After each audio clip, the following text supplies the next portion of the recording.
Hi, Science. How you doing? What's going on, Belint?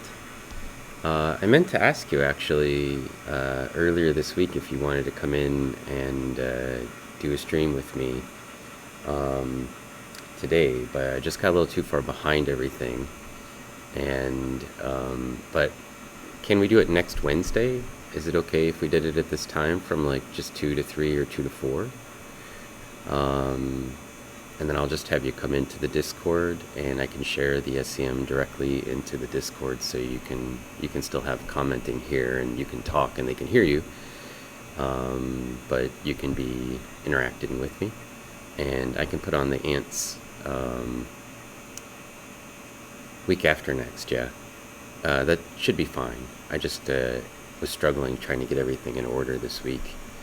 Um, this was my last week for having to prepare for my Friday class and for both of my Tuesday classes, so I don't have to prepare anything for any of those anymore.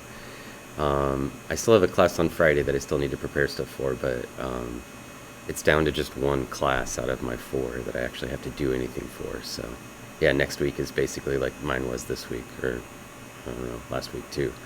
But why don't we aim for that? And then I can have you come in and do some ant stuff. Today I have just some random stuff in there, really quite random actually. I put in, I think it's a moth head and some diatom samples that I need to look at, and some fish scales, and just, I just thought, oh, I'll just stick some stuff in there. I've got all this, I've got just a whole table full of stubs back there from like, I don't know, 2 years of doing this.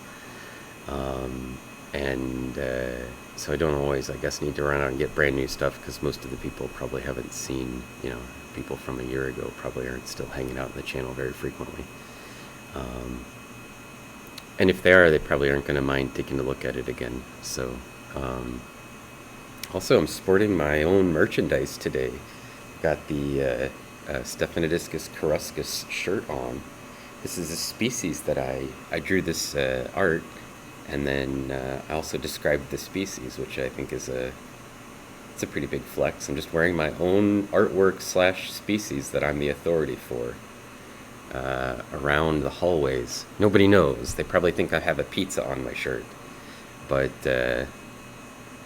oh, you got a mustachio sticker. Very nice. Before we get too far into it, I should also point out that seeing how you're a digital artist and you're here, my daughter drew. She's really into this like artist who draws frogs, like cartoony frogs, and she drew this image in the essence of another artist's depiction of frogs, and then she wanted me to make it into a coloring contest. So we've started another coloring contest, and anyone can enter. I think I put a cap on, you can make 2 submissions, and then my daughter will be the judge on. Well, there'll be 2 judges, my wife and my daughter. But it's in my Discord, and you can just hop in there and download the image, and then you can color it with crayons and markers, or you can use your digital tools.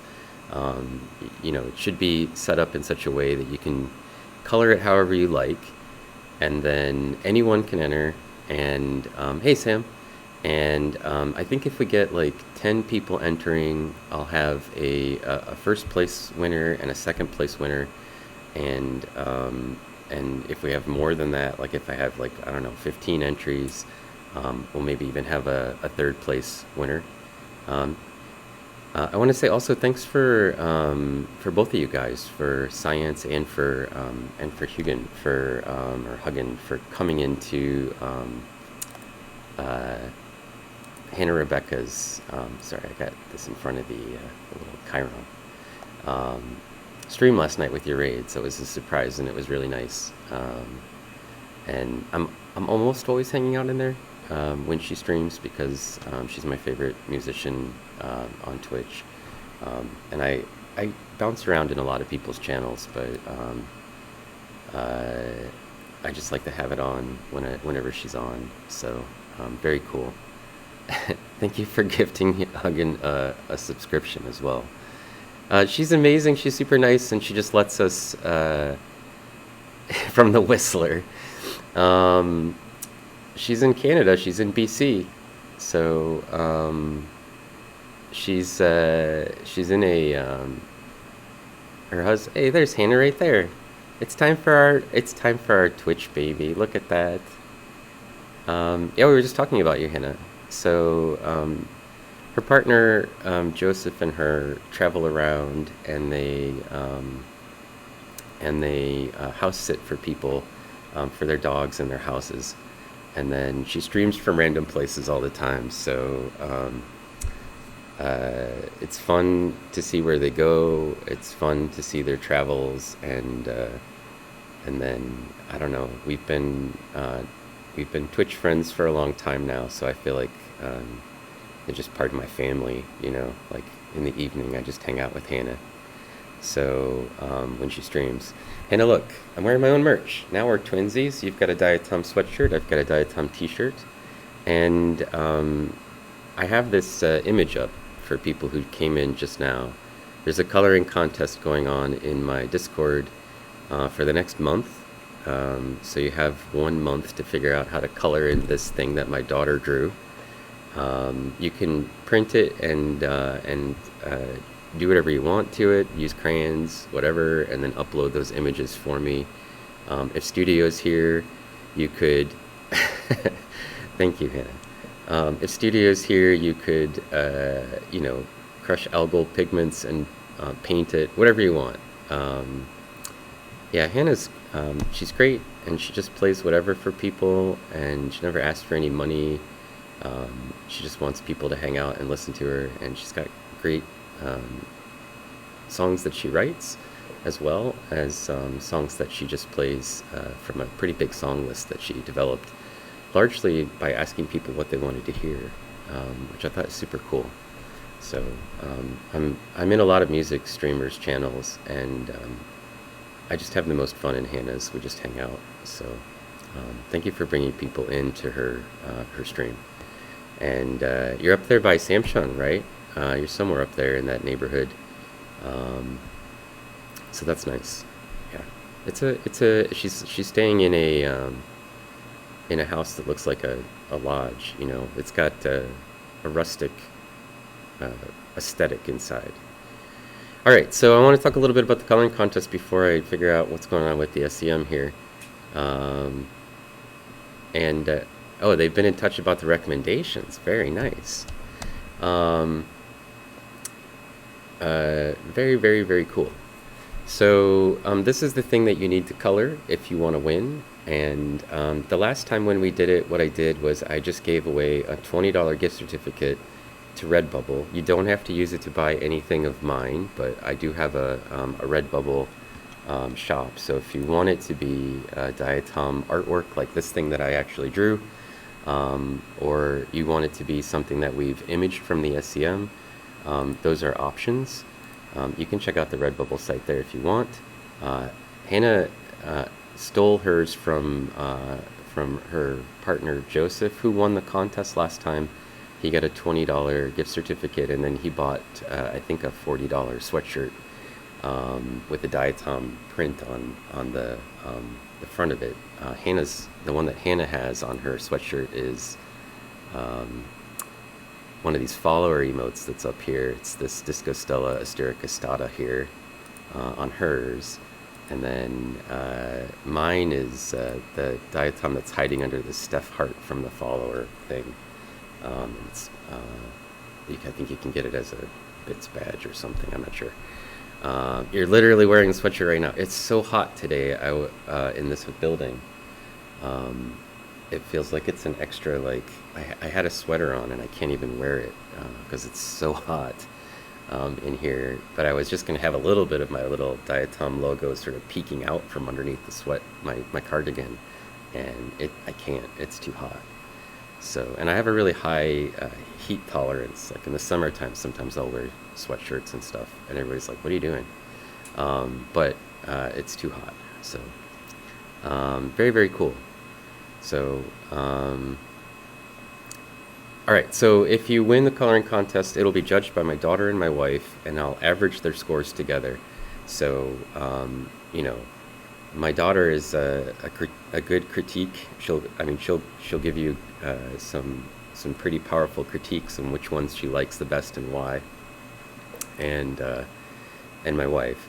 So the trick is you get the image from the Discord, you color it. You can do it digitally, you can do it painting, you can do whatever you like. You can color it however you want. You need to somehow impress two different judges that are, I don't know, like 40 years apart in age. So keep that in mind. And then when you get your drawing completed, just send it to me through Discord as a direct message. Don't post it anywhere. And then I think the way that we did it last time for the winner was we took a community poll, and people could vote on which ones they liked, and then we took the winners. We ranked the community poll, and then we ranked.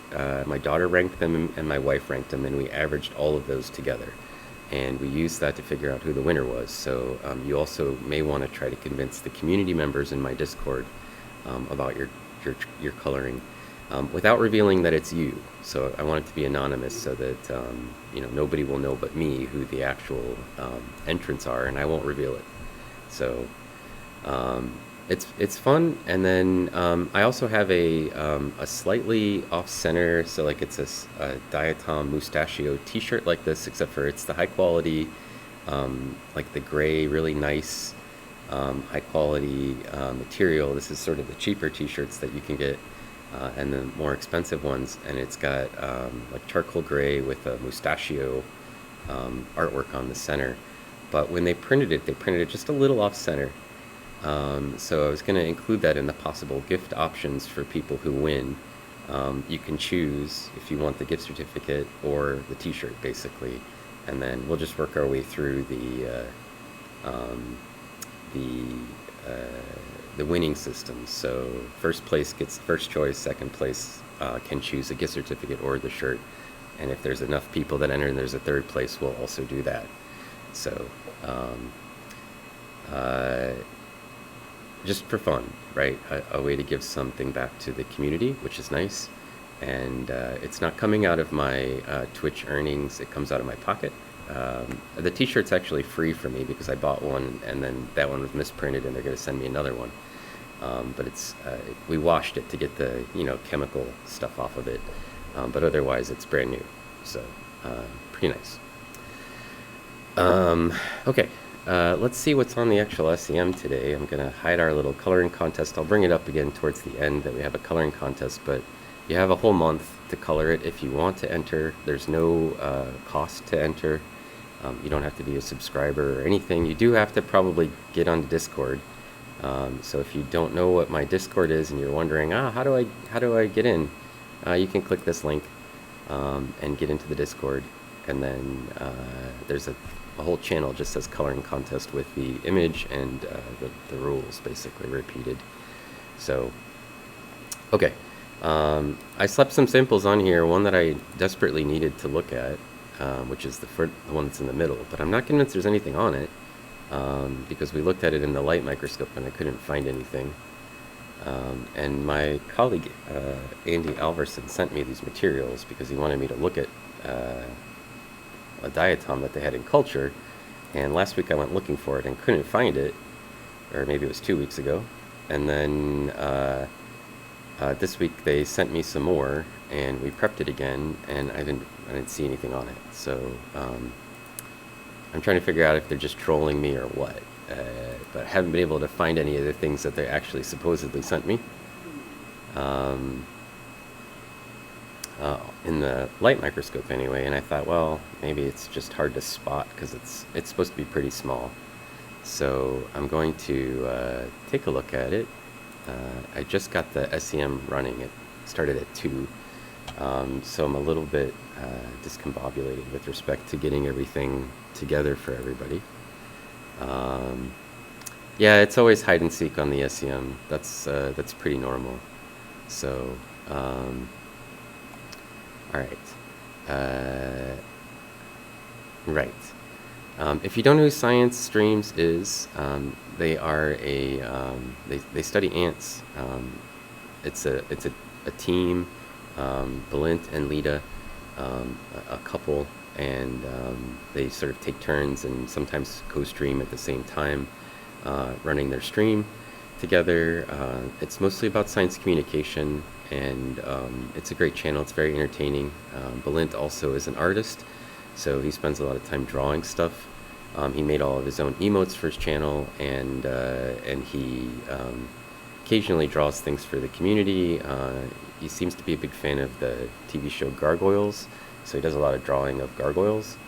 I think it's a very entertaining place to hang out, and they just had a 1,000 follower event over, I think it was over the weekend, where they streamed for 24 hours, which I wouldn't do, and I guess kudos to you guys for managing that. Um, Very brave.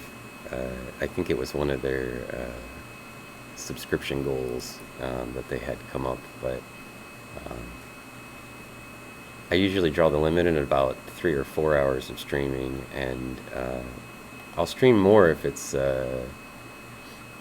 just me pointing the camera at things. I feel like I can get away with that for a lot longer than if it's me having to sit in front of this camera and actually talk for hours on end.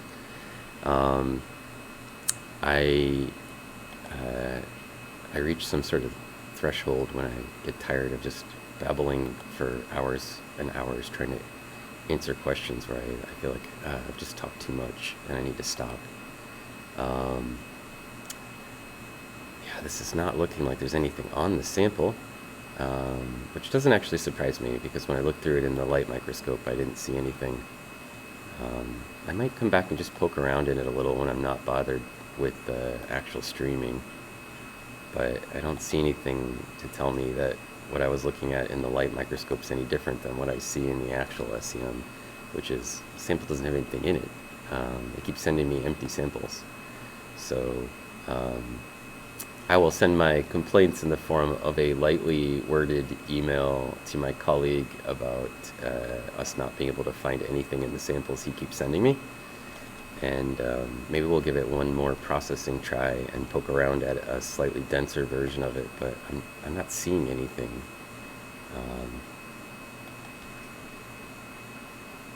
That looks like a diatom. It looks like just debris, so that's no good. But I'll poke around maybe a little when we're off the camera.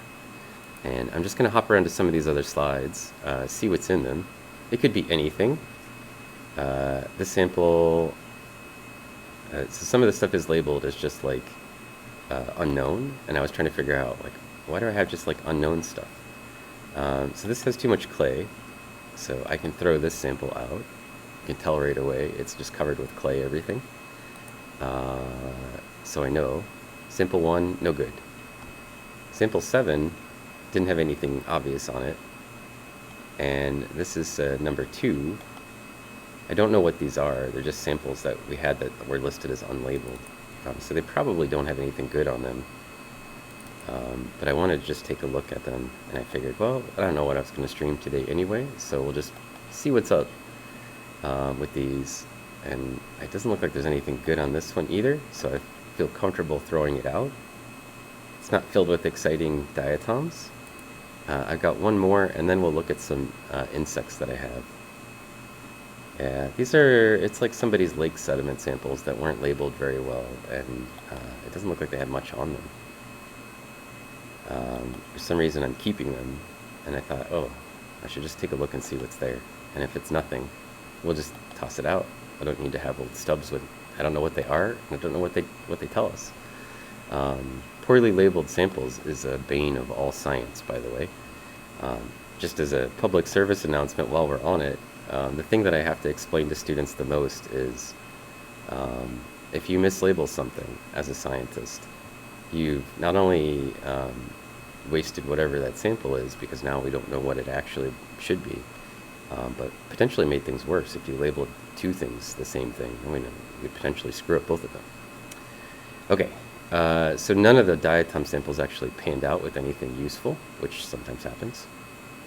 But I did have some things on here that I knew would be good. This is the head of a moth. Give me a second to make the to fix the image quality. There we go. So my friend Miss Daisy D, who's an artist, also raised moths in her spare time, and she sent us a bunch of moth pieces. So the wings, the heads. She sent us a larva, and because she had some that had died, and I don't like to kill things to put them on the scanning electron microscope, but if they're already dead, we always would be happy to look at them. And so I thought, well, if she's going to send it to me, then we'll stream it. So we had a stream maybe a year ago where Miss Daisy D was here, and she was sort of talking with us about the moths that these are, I think they're Luna moths, that she sent us. And we looked at, this is the head, so I had to, you know, decapitate the insect so that we could mount it so it was facing upward. But it was just already a skeleton at that point, so. Alright, let's see. I'm going to pop back in the channel. I have something to look at. Hey, Digital Seahorse, hello. Gotta love a moth head. Twitch is full of the best people. Yeah. Yeah, so it's Miss Daisy D is the person who sent it to us. And if you're wondering who she is, she's an artist that streams here on Twitch. That's Miss Daisy there. Looks like my Diatom's attack logo is a little off center, just like the t-shirt. And I'll try to fix that. Give me 1 second.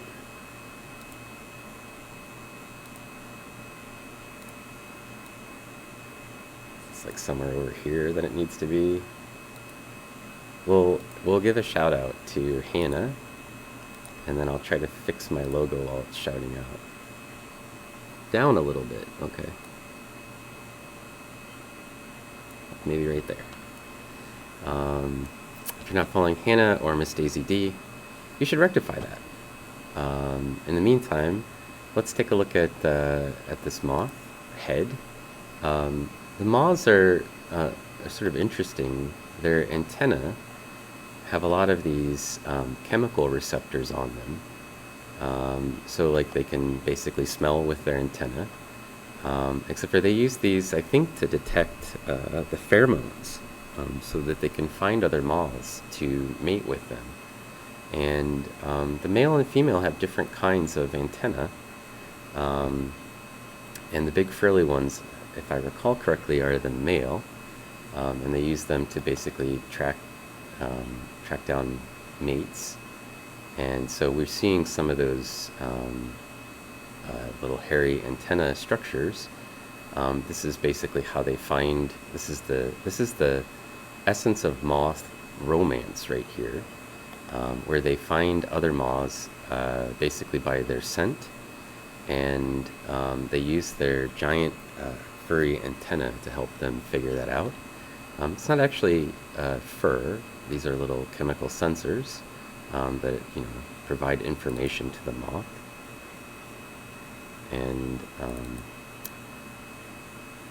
And we can zoom in. We can just keep zooming in, really. We're not all that close to the sample. In fact, we could even get a bit closer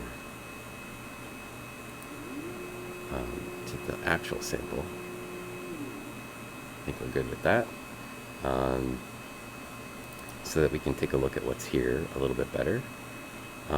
There's like a little bit of a charging defect that's being produced by the scanning electron microscope, and that's because the moth antenna is way, way up off of the surface of the SEM, and it's a long, sort of narrow feature. And what it means is when we hit it with electrons, it will acquire a charge, and it's difficult for the electrons to work their way all the way down to the ground quickly. And they tend to accumulate on sort of spiny things or hairy things, and they appear either bright or they get this sort of like digital artifact that's created around them. But I think we got an okay view of it, and I'm just gonna try to fix our brightness a little bit so you can see it very clearly. All the little long hairs and the little tiny receptors. Most of the things that you see on moths that you think are actually hairs are probably scales, except for these little sensors, which are probably a little bit more like hairs. I'm going to turn down the beam intensity to increase the resolution a little bit, and then we'll just take a picture. We're zoomed in on the antenna of a Luna moth that was donated to us by our friend, Miss Daisy D, who's an artist. And also, she has some biology background. And recently, Miss Daisy D has been taking classes on geology and has developed a huge interest in geology. So when I see her hanging out, we usually have some sort of geology chat.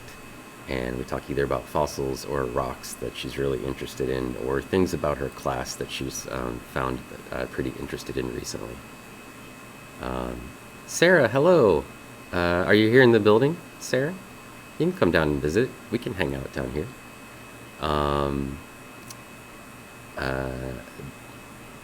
Sarah is a recent... I haven't graduated technically yet, right? So, but you've been indoctrinated. She's a graduate student, or was a graduate student here, and is close to graduating, technically, I think. You're not in the building. Stayed home because of the storms. Okay, that's fine. And I might stream the storms a little bit later on. As some people know, I really like to stream lightning storms, and we're supposed to be getting a huge storm. A windstorm, lightning storm, something. So, kind of excited about it. A little bit like a tiny lightning rod, yeah. That's a good way to think about it, Sarah. Do I have a favorite geological period? I'm trying to think if I have really like a preference for periods. I have a little bit of a soft spot for the Permian, because when I did my master's work, it was on the Permian San Andreas Formation in New Mexico. And so, I'm familiar with it a little bit more than some of the other geological periods, and that, basically makes me have a little bit better appreciation for it. Usually teaching right now, I just gave an online lab. You're like, figure it out yourselves. I'm not coming out of the house. So maybe the Permian is where I kind of like things, but I don't know that I necessarily have a really preferred period. I just know a little bit more about it, basically. Prag, how's it going? Thank you for the bits. I have this thing that cycles through now that I built in Leorin board that just blurts out people I like and sends links for them. And up above you saw one for Mind of a Snail. Mind of Snail, some of my favorite streamers here on Twitch. And I did a collaboration with them about a month and a half ago or something.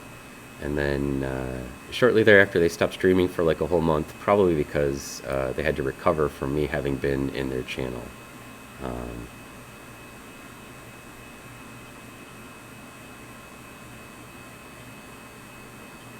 Are you diamond hands or paper hands?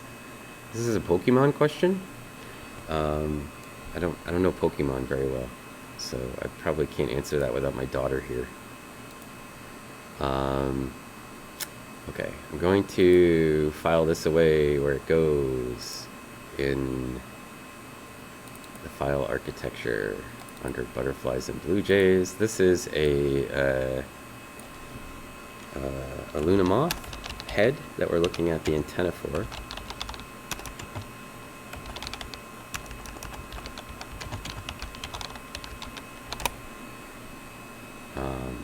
I just clip the picture of it, and then we'll zoom out a little bit so you can see the actual antenna is here, and then it has these little radiating components, each covered with a bunch of little fine furs. Up here it looks a bit like a Christmas tree in terms of shape. Let's see if we can kind of zoom in on the ends of it here a little.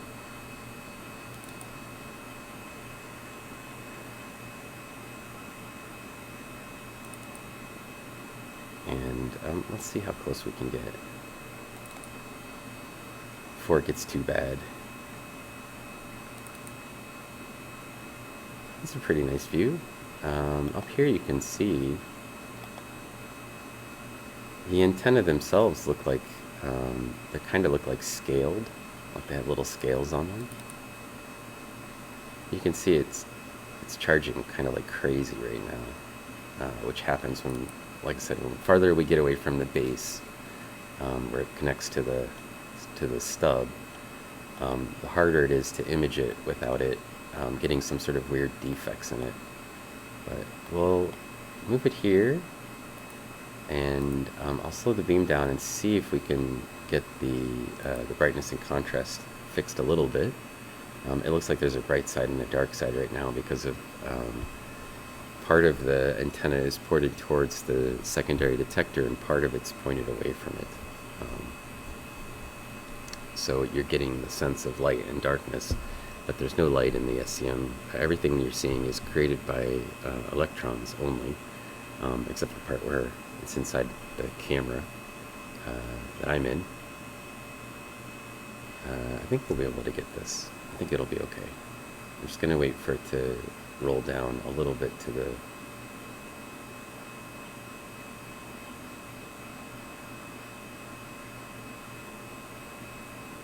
Hey, it looks fine. We'll take a picture, see what happens. What could go wrong?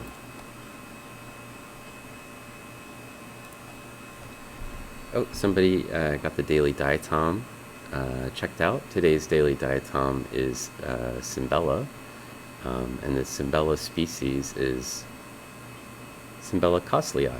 I think this diatom was described from Cosley Lake, which is a lake in Glacier National Park. Probably if we drill down into like what this species is and where it was found, my guess is it was probably described by Lauren Balls, who's a sort of a naturalist. He's not a PhD. He just, or I don't think he is. He just, we're being shook up. He just,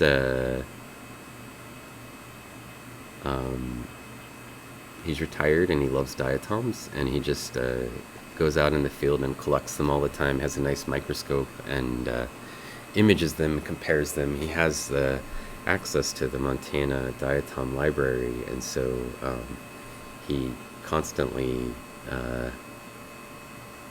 collects new material and then works on describing it with taxonomists. So you would say yours is the Carboniferous. Okay, yeah. Hey, there's a bunch of weird stuff in the Carboniferous. Otter Sauce, hello. Wow, what is the stream? This looks cool. Otter Sauce, we look at stuff in a scanning electron microscope here. Also a light microscope, and sometimes I look at stuff in a camera. I like to take things that are very small and make them look really big. They could be stuff that's in outer space that looks really small but is already really big, and I just want to make it look a little bit bigger, like the moon or lightning. I want to sort of give people exposure to the natural world, and this is a mostly science stream. Sometimes we do actual science here. I work on diatoms, which are these little algae that you see in the images that are below me mostly. And you need a scanning electron microscope in order to describe them taxonomically. So I do a little bit of taxonomy and a little bit of paleoecology, and I'm a bit of a geologist and an ecologist and a limnologist. So I've got a lot of names with ist at the end. I like to just say I'm a scientist.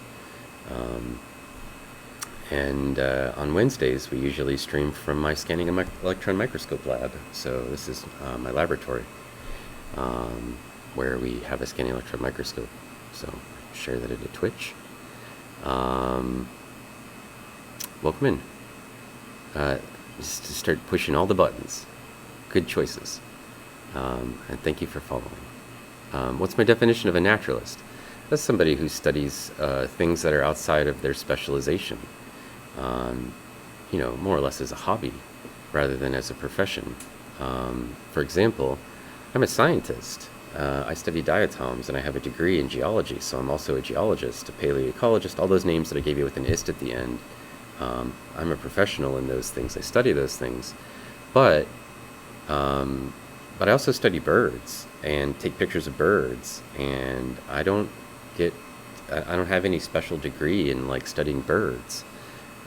So I view myself as being a naturalist as well as a scientist, because there's things that are outside of the realm of what I normally study that I also find very interesting and know a lot about. So for comparison, Pacific Plankton, who's our close friend here on Twitch, she's a naturalist, and she studies diatoms and algae and plankton and all kinds of stuff. You can follow her right there. But she doesn't have a degree in the things that she's studying about. She's got an art degree. So usually we just call that a naturalist, as somebody who is an enthusiast about a topic, mostly as a hobby. Instead of having an advanced degree or being a professor in it. And it's definitely not meant in any way to say that they don't know what they're talking about. The opposite. In fact, many people are naturalists, know way, way more than they need to about whatever a topic is. If it's birds in Indiana, you can show me pretty much any bird in Indiana, and I'll be like, oh, it's this one, right? Also, we have another one of my friend streamers here. This is Midney Corn. I don't have the little artwork for you, Midney, but on this computer. But if you aren't following the Midney Corn, I recommend her. She is a scientist, and sometimes I see her gaming, but most of the time I see her leather working right now, which is pretty cool. And she streams kind of rarely at the moment because we are busy people. She's an academic, so time is short for us. But she was mentioning that a lot of the times scientists that stream on Twitch that she knows or whatever also have like a secondary hobby that they do. Mine's mostly woodworking. I do a lot of woodworking in my spare time. I build all kinds of things out of all kinds of wood, and but I also do photography and birding, and like many different things that I do. I'm not a single dimension person as none of us are, right?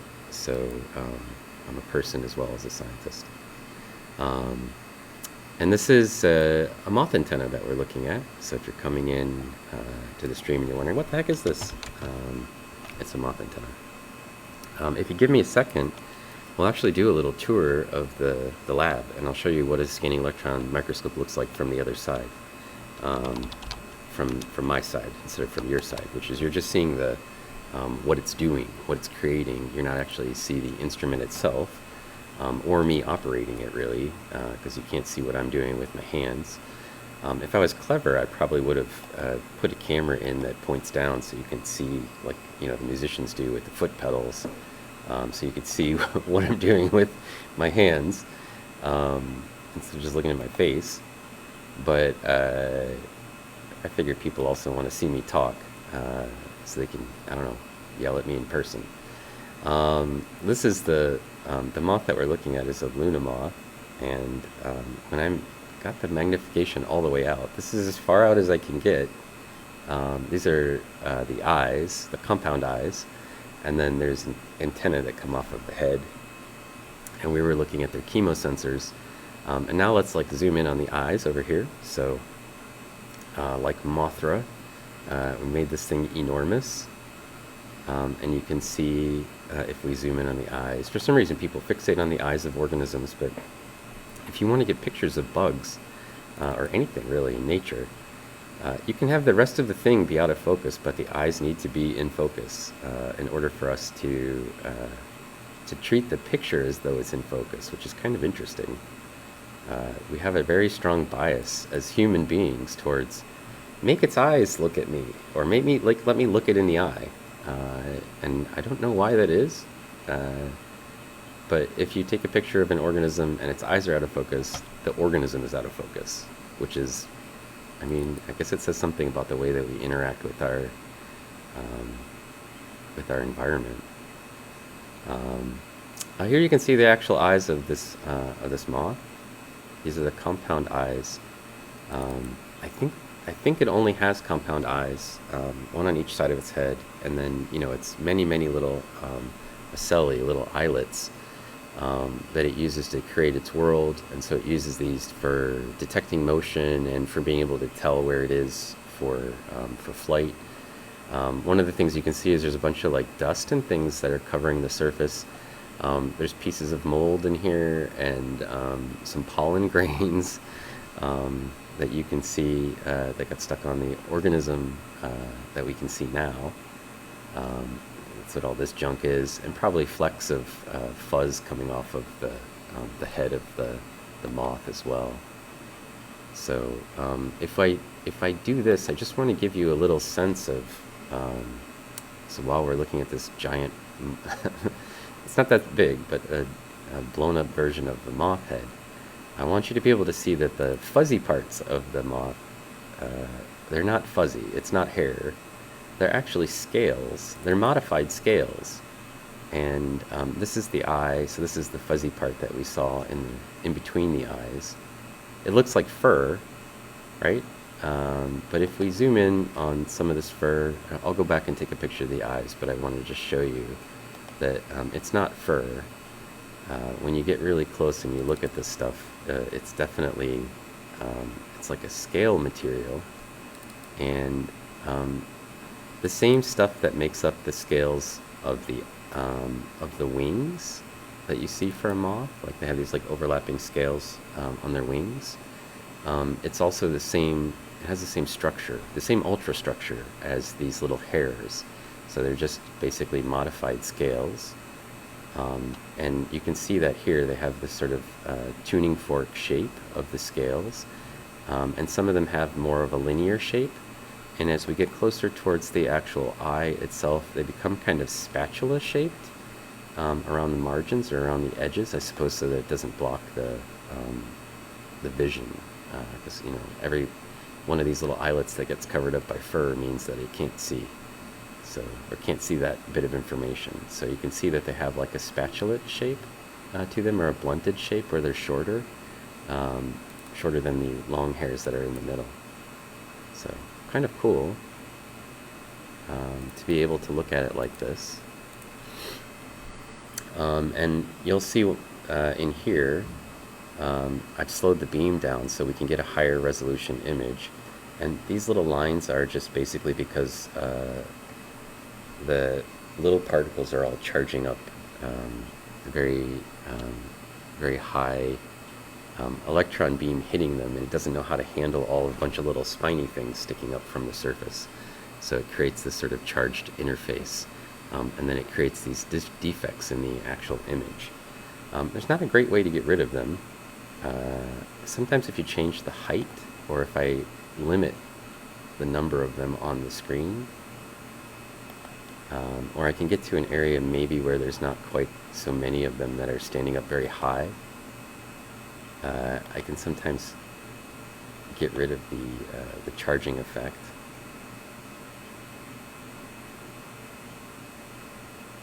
Here the hairs aren't even on the screen, but they're nearby, and they're still creating that sort of charged effect. And then you'll see if we get out here a little bit away from them, we probably can get images that don't have the lines on them.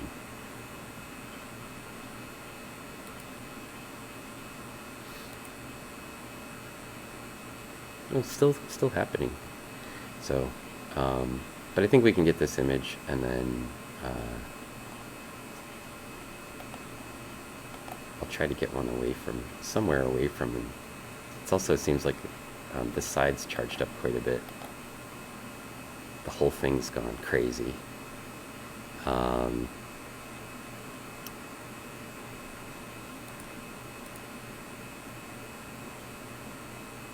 We'll try the other side, maybe.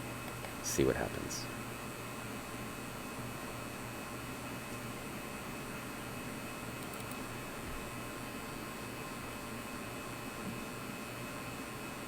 Another thing that we could do that would probably resolve some of this if I was really concerned about it, which I'm not, is we could lower the voltage. Since we're not zoomed in very closely, lowering the voltage might be a good solution. We'll give it a try and see what happens.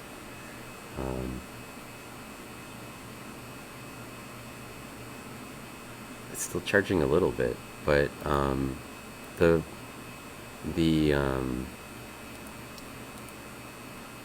voltage in an SEM sort of controls how close you can get to the material and still get a clear image.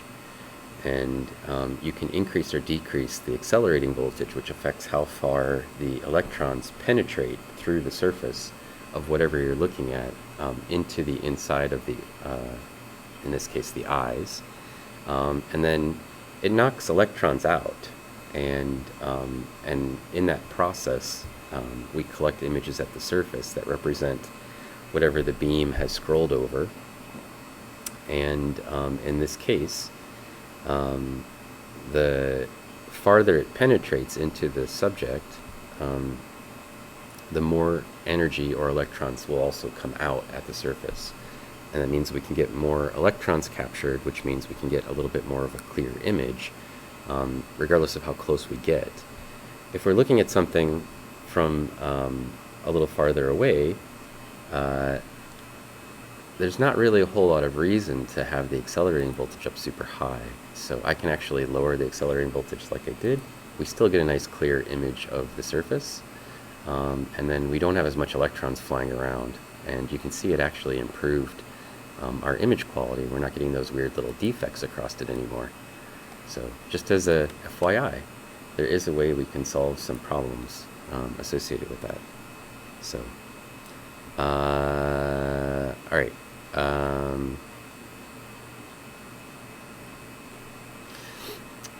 A Fall Machine says, can we get the link to your incredible pictures? Oh, yeah. Of course. The Instagram link is this one. Sorry. It comes up periodically, and that includes my scanning electron images that you see here. Most of them are posted to the Instagram. On Discord, I often take the images that went into the Instagram and I just post them up there in high resolution. So if you want high resolution versions of them, you're here for the nipple glue. I don't have any Mastagloria today, unfortunately. I don't have any diatoms at all in there in the image. We were looking at a moth head, but I can swap it out with one of these other samples that might have some Mastagloria. So if you're interested in those, or if you would like to see images of other things that I take pictures of, birds, insects, snowflakes, landscapes, I either use a telephoto lens and zoom very closely into things, or a wide-angle lens, or a macro lens, and those are my primary tools.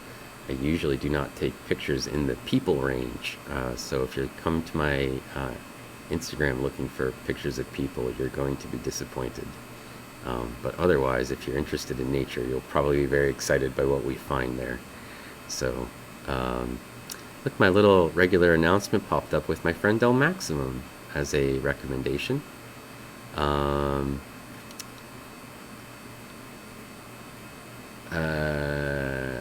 Let's see. Anonymous cheered 2 bits. Thank you for the 2 bits. Sanophyte also is streaming, I should point out. Sorry, I should give you a shout out. I'm reaching the point where I have enough robot stuff. I don't even need I don't even need moderators, but occasionally I forget that I should be also be shouting out people. Xenophyte's here. They just started streaming. Please give them a follow. They do microscope streaming, and I think they're planning on also doing some reading, just book reading, I think about scientific topics, while they stream. So, and micro-learning is here as well.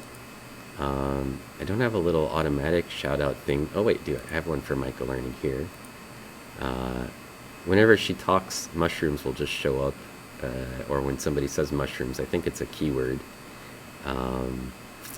So, sorry, I'm just getting rid of moderating altogether. I'm just gonna have robots do everything. You're being replaced, Sarah. You and Pac and everybody. So I don't have to force anybody to do any work for me, except for the robots, which I programmed. Mothfuzz will have to do, yeah. So I made a little emote for micro-learning. If you subscribe to micro-learning, she studies mushrooms on stream, and she does some really cool stuff where she goes out and shows you actually collecting the things that she then brings back and looks in a microscope. I made her this little emote from SEM image on the underside of a mushroom that we put in the SEM. And yeah, I think Sanofet said that they were going to stream today around 5 p.m. I usually see micro-learning streaming about mushrooms on the weekend. So I want to say she normally streams on Saturday or Sunday in the afternoon. But the Midnicorn and micro-learning are British. So you're only going to catch them in the hours before, I think 6 o'clock Eastern time. So they're on a little bit earlier than we usually are as a result of being on the other side of the planet. Your one and only emote. You didn't make any more yet, though. You're going to.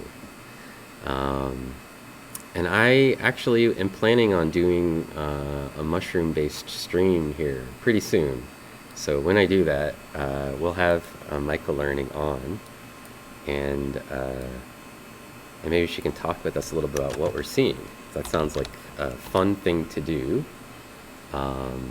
And I'll just go collect some of my own mushrooms, and I won't know what I'm doing. So, it'll be fun. I have occasionally streamed mushrooms here from the scanning electron microscope. They are almost always mushrooms that I encountered on my way into work, and I was like, there's a mushroom. I should put that on the SEM. And nothing, I don't know how I could have any lower energy effort into finding the mushroom other than just it sprouted up in the university lawn. And I thought, oh, this looks like something I could put in the skinning. This will fit in my box. Let's just see what happens. So here you can see the scales that cover the moth's head, and you can see that they are scales, not hair. They're like little blades of grass. They're shaped differently than hair, and they're covered with this sort of really interesting linear ultrastructure, which I'll try to zoom in on once we have these images. You can see there's a little bit of that artifact that's still being created by the fact that we have a whole bunch of little spiny things sticking up, which is something the SEM just does not like very much, but only in the top part of the image. So you can see how the light is sort of glancing off of some of this stuff. I'm going to try to move the top part, which seemed to be charging a little bit more, out of our field of view and see if I can just take a picture here and see what happens. If it has a little wiggle in it, that's all right. We'll manage. You'll at least be able to see it. Okay. That will be fun. All right. Hi. Question. Are those structural eyes unique to human fingerprints? I don't think so.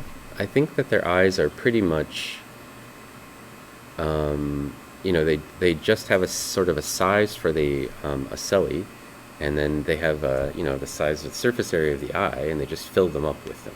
So I don't know that they're unique in the sense that if you find one, you could look at its eyes and be able to tell it from another one, strictly by that. And there are a lot of organisms that have, a lot of insects that have compound eyes. And they almost always look the same. They look kind of boring when you get really close to them. They don't have a lot of character to them, like some of the other structures. So, would you do a foraging stream? Oh, I'd love to go out and do a foraging stream. The problem is that the internet sucks around here for Wi-Fi and trying to stream from my phone. So I usually find it a little bit better to do exactly what Microlearning does, which is to just walk around and record what you're doing and then bring the recording back and talk over it. I feel like that's a much better strategy than trying to walk around in the woods with a choppy image. So with people getting frustrated by the fact that they can't see stuff very clearly. So I try not to stream from outside if I can help it as a result. But I do like to actually sometimes just carry my phone around and take it out. You can see all kinds of artifacts being created by the electron charging in through here. But you can still see the details pretty nicely. So I'm just going to leave it, and then I'll just, when it gets to the end, I'll just delete that photo. But I will zoom in so we can look at some of the structure in here on the surface of the actual scales. These are the head scales of a moth, and it's a Luna moth, one that we looked at before, that was sent to us by our friend Miss Daisy D. And then I also have some fish scales on here that we collected, so I'm going to take a look at those. And I think maybe there's a face of a bee or something on one of these other stubs, and then and that might be all we look at today. But I did want to mention again, I don't know how many people are in here, I wasn't paying attention. We have a coloring contest going on. So if you don't follow my Discord, if you want to go to the Discord, there's this drawing on there that my daughter did, and we're doing a coloring contest. You color in this picture, it gets judged by the Discord community, my daughter, and my wife, and we'll average the scores, and the winner will get a $20 gift certificate or something to Redbubble, and then runner-up will probably get a $10 gift certificate to Redbubble, and then we also have a t-shirt as a giveaway that somebody could opt to have instead, which we'll post as a possible award. It's probably like a $30 t-shirt, I guess, with the Mustachio logo on it, slightly off-center. Which annoyed me, but it's not that big of a deal. So just wanted to mention that again. You can check out the Discord when I push this button, and feel free to join it. There's no pressure. You don't have to do anything. You can just get in there, grab the artwork, and leave. I don't care. It's a nice community. You can hang out if you want and chit chat. It's pretty calm place where we just kind of post pictures from the stream, and sometimes people ask me science stuff. Pretty laid back place. No pressure, but if you want the art, you have to go there and get it, and then you can color it however you want, digitally, or you can print it and then color it with crayons, whatever you want. There's no required approach to coloring. It's meant to just give people something fun to do, and also my daughter demanded that I do it, so usually when she's my boss, so when she tells me to do things, I just do them. Here you can see a bit of the structure of the actual scales themselves. You can see they have these like lines running along the length of them laterally. And then there are actually some crossbars you can see in some of these images right here, in between these openings, small little openings that run the length of each one of these little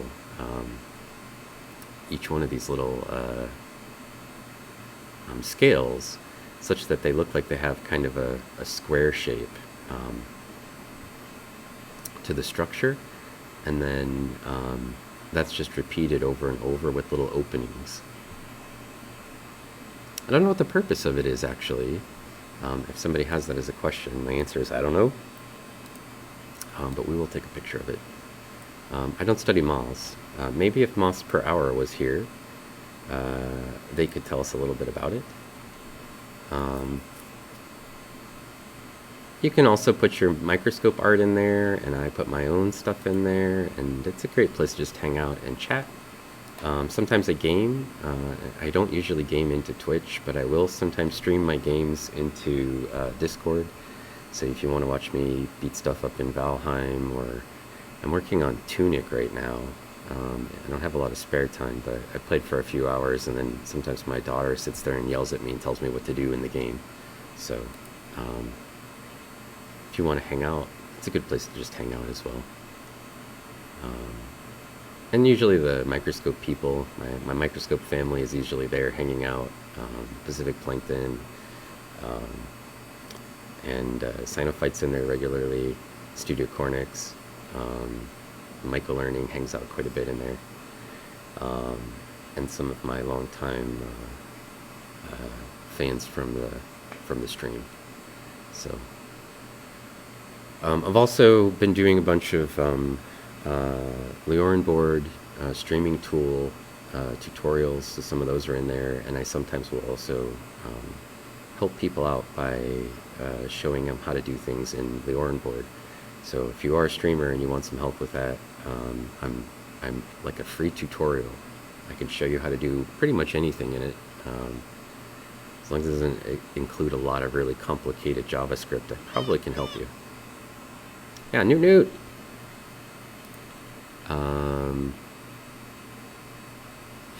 Let's see. Sometimes there's food. We have food in my channel?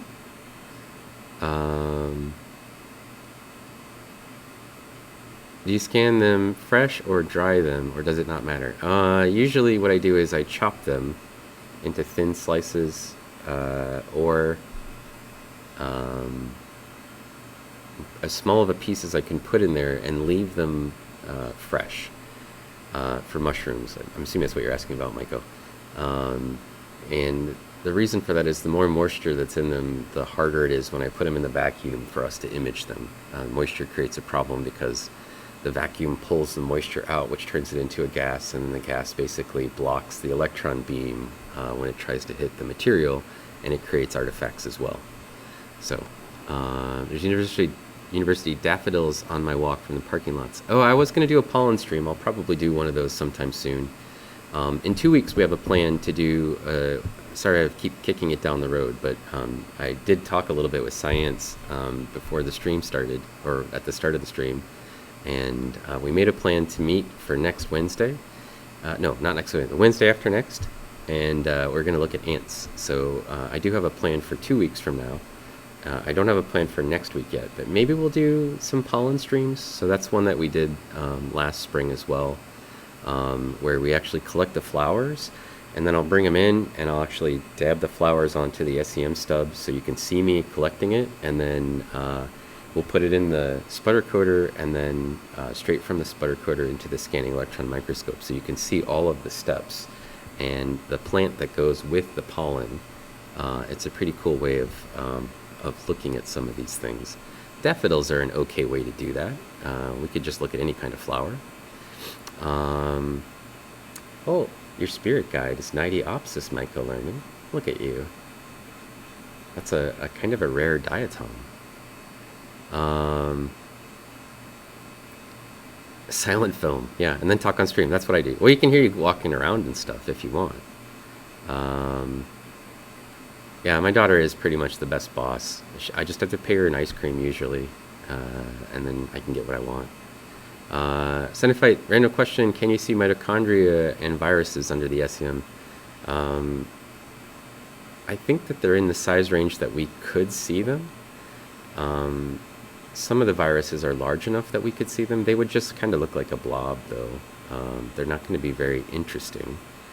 Even the largest ones are probably going to be pretty fuzzy. But I'm not a fan of looking at viruses or really, really tiny wet things that probably get destroyed when I put them in the vacuum.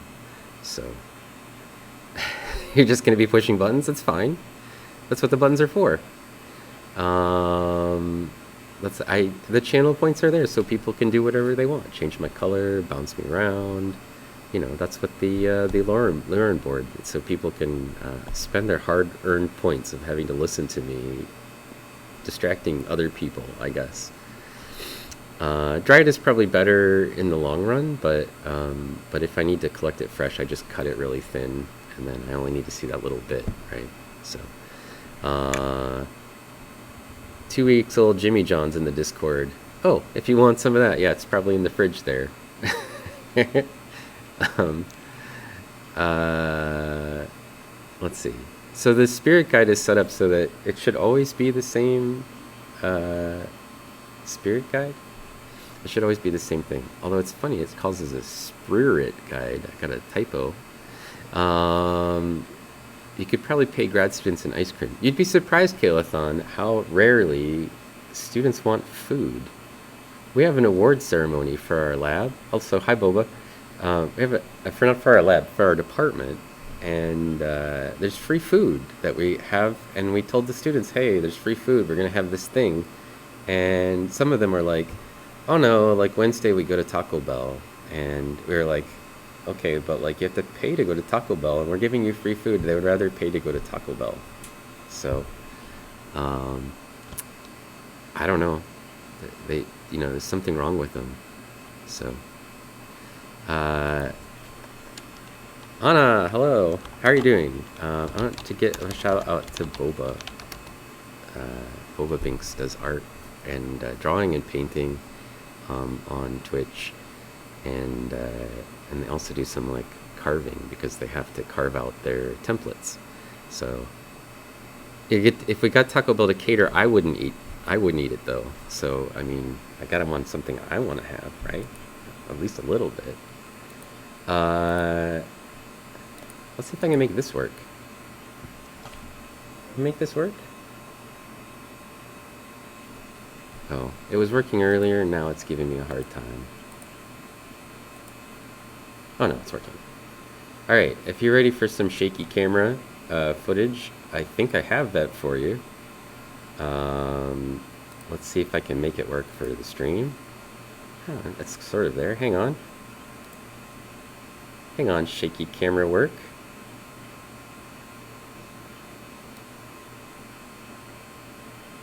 There, that's coming out of my phone.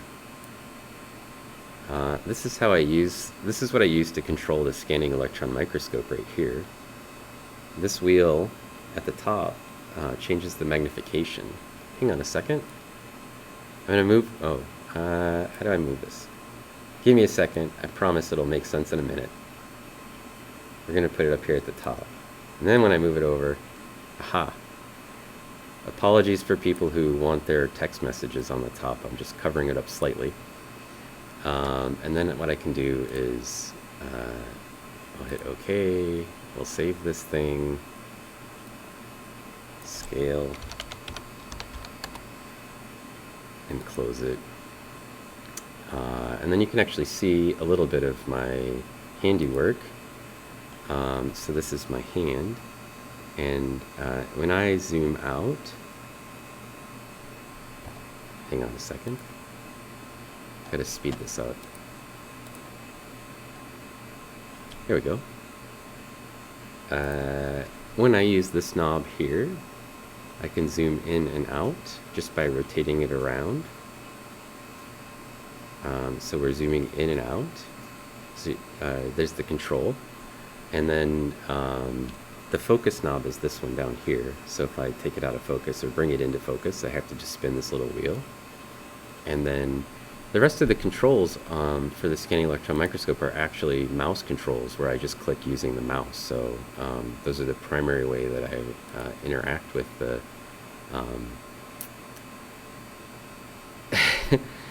there's some screens here. We can play with some things like brightness and stigmation, things like that.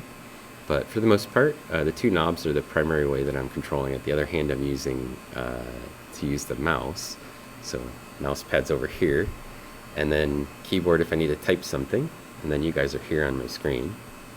The buzzing noise that you hear in the background constantly that I can't do anything about is this pump that's on the floor back here, and it's creating the vacuum in the vacuum chamber. So that's why we have to have it running, because everything has to happen inside a vacuum. And then this computer that's here is the one that's connected to the scanning electron microscope directly. And there's my microphone coming out, and this one over here is my USB drive that actually has all of my little gizmos for the Orin board hooked onto it, and where I put files of pictures I take. And then this box over here actually is connected to the elemental analyzer on the scanning electron microscope, which is this one. And it reads the chemical composition of things when I tell it to inside the scanning electron microscope for whatever I have it pointed at under the beam. And then you can see that's the scanning electron microscope itself. So to give you some sense of scale for it, maybe the size of 2 computers stacked on top of each other. It's not huge, right? So you can see here, it's a pretty small system. Yeah, this mouse pad is pretty slick. That's principally what we're looking at. This controls the, this is an infrared camera that lets us see into the chamber. And then this box is the actual chamber right here that we're looking at. And this is a drawer that slides open, and the samples get prepped and mounted in here, and then the drawer slides shut to put them under the beam. Up here at the top is that is the cap on the top where the electron gun is. It's firing down through this part in the blue. The blue part is where the magnets are that focus the beam of the electrons onto the subject. And then on this side of the scanning electron microscope, so up here is the elemental analyzer. This little bar that's sticking out right here, so this thing, that's the secondary detector, and it detects the electrons that are coming off of the actual subject, and then it pumps them around through these cables. It pumps that information around to the computer that it's connected to, and it's built into the desk. So you can see that's the whole thing. It would not fit into my car very easily, so I can't steal it. But it probably would fit on the back of a truck if I had a truck, which I don't. And then most of the time I ride my bike now anyway. There's a little picking scope over there that we use for changing the filaments, and a document scanner that I sometimes use if we're going to do some dissection. So if Sarah was here, Sarah knows we use that little camera so that we could see her cutting open lizards on screen. And then up there, all the sample information, the things that are in there, and the schedule. Back there behind us is a bunch of the samples that we've looked at before on stream. So those are all stubs that go into the scanning electron microscope, and there's some more, and some more over there for all the samples that people have, that we've looked at here on the stream. And then over here on the back side is the sputter coater, which coats things in gold for us that we need to have so that the electrons that hit it don't charge up the surface very much. And then I've got a fan back there trying to keep me cool and not doing a very good job, and a dehydrator to try to remove the amount of water in the air, so that we don't have as much moisture. Did I sputter? I always sputter. And I think that's everything in here for the lab. Around the corner there's a nitrogen tank that we use to pump gas into the chamber when we need to decompress the vacuum. But this is what my microscope looks like. So doesn't look like a normal microscope, that's for sure. At least the way that people usually think of them. So I have no idea where I put this camera. Okay, here it is. So I'm going to hide that and turn off my droid cam, which seems like it was having a hard time anyway. Barely kept up with all of my movement. Um, but it does give you some sense of what the lab looks like, which is useful.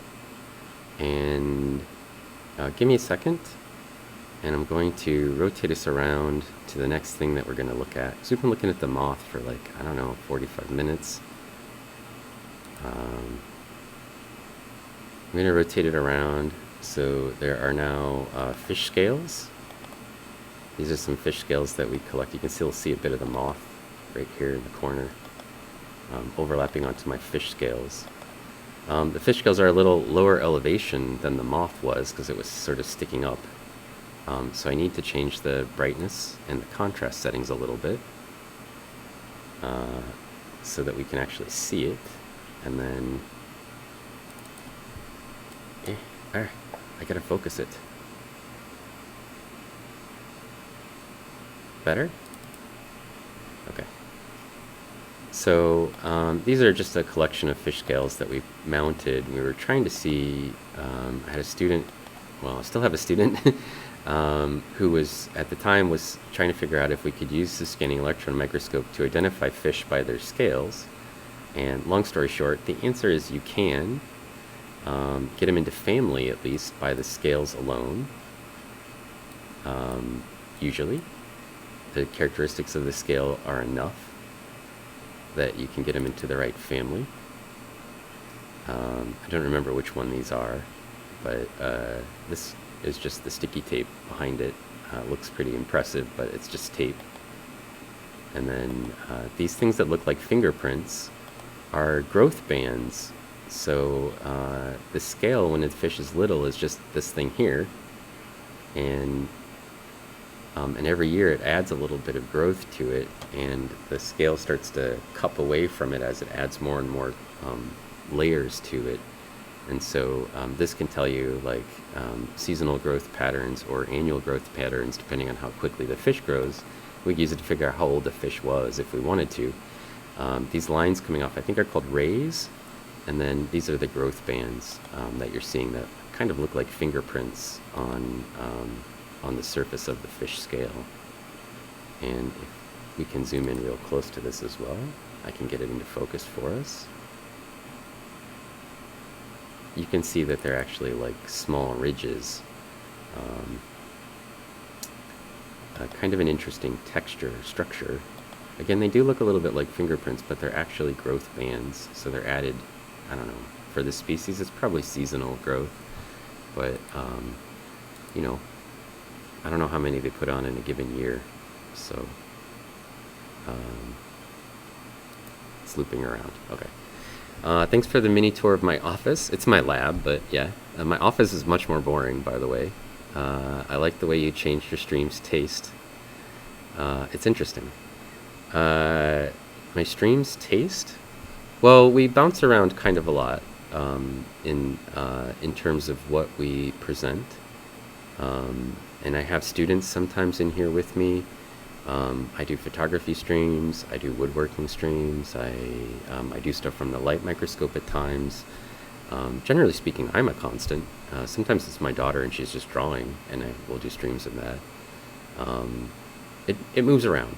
And when the students are here, I just let the students have their way. So if they're having fun and they're chatty, then we have chatty.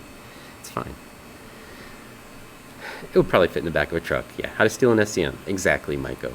That's exactly what I was giving you information. If you want to break in and steal it for me, you know, please bring a pickup truck. You won't be able to fit it in your car or on the back of your bike.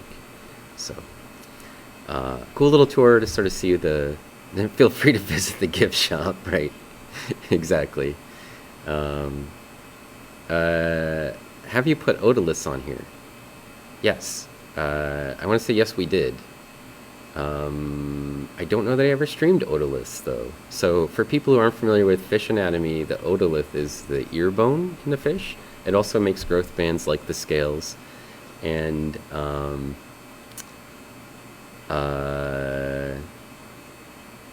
it's made out of similar material, I believe. One of the things that's cool about it is both the scales and the ear bones will preserve, and sometimes you can find them in lake sediments. So there's a value for them paleoecologically if you know what kind of organism it is.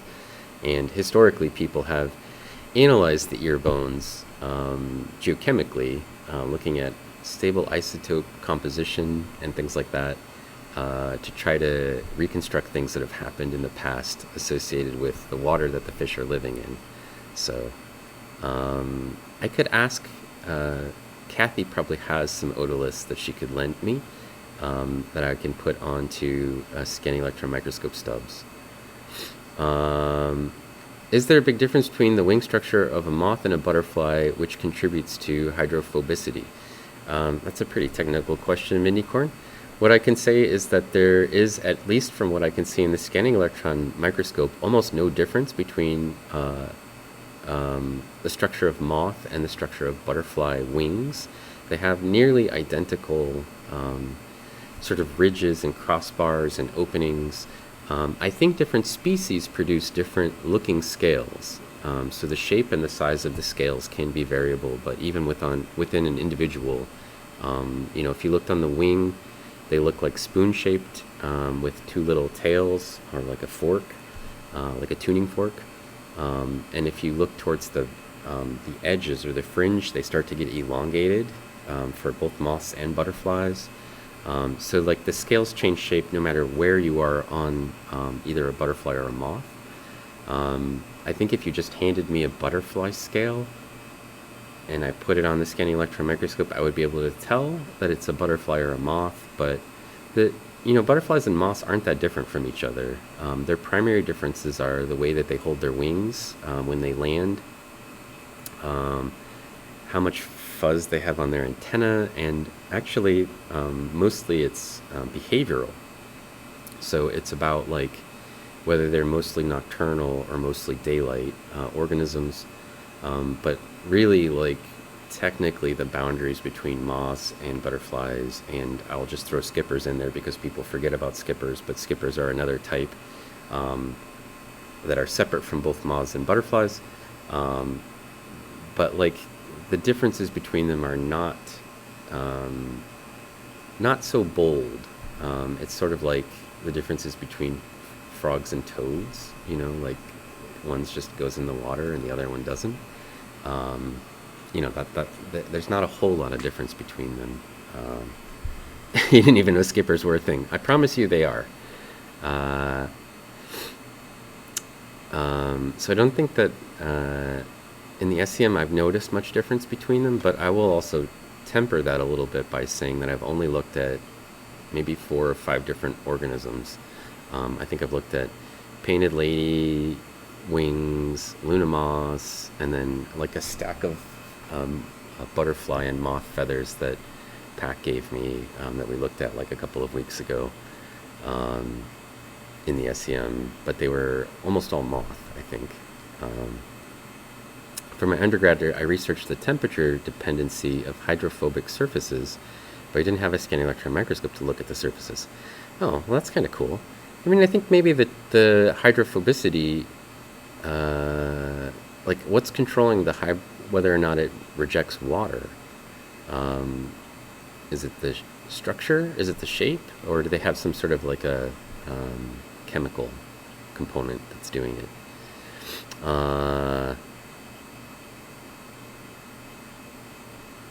What did Kalathon say? Are we part of the conspiracy to commit theft if we don't turn him in now?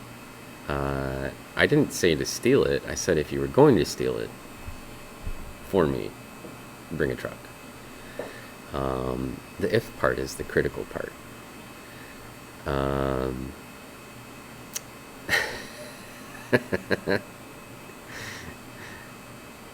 What do the captains of boats have to do with moths? Is this a joke? Are you setting me up for a joke? The common question is it structural or chemical or something else? Yeah, that's my question. That's what I want to know. Is it physical?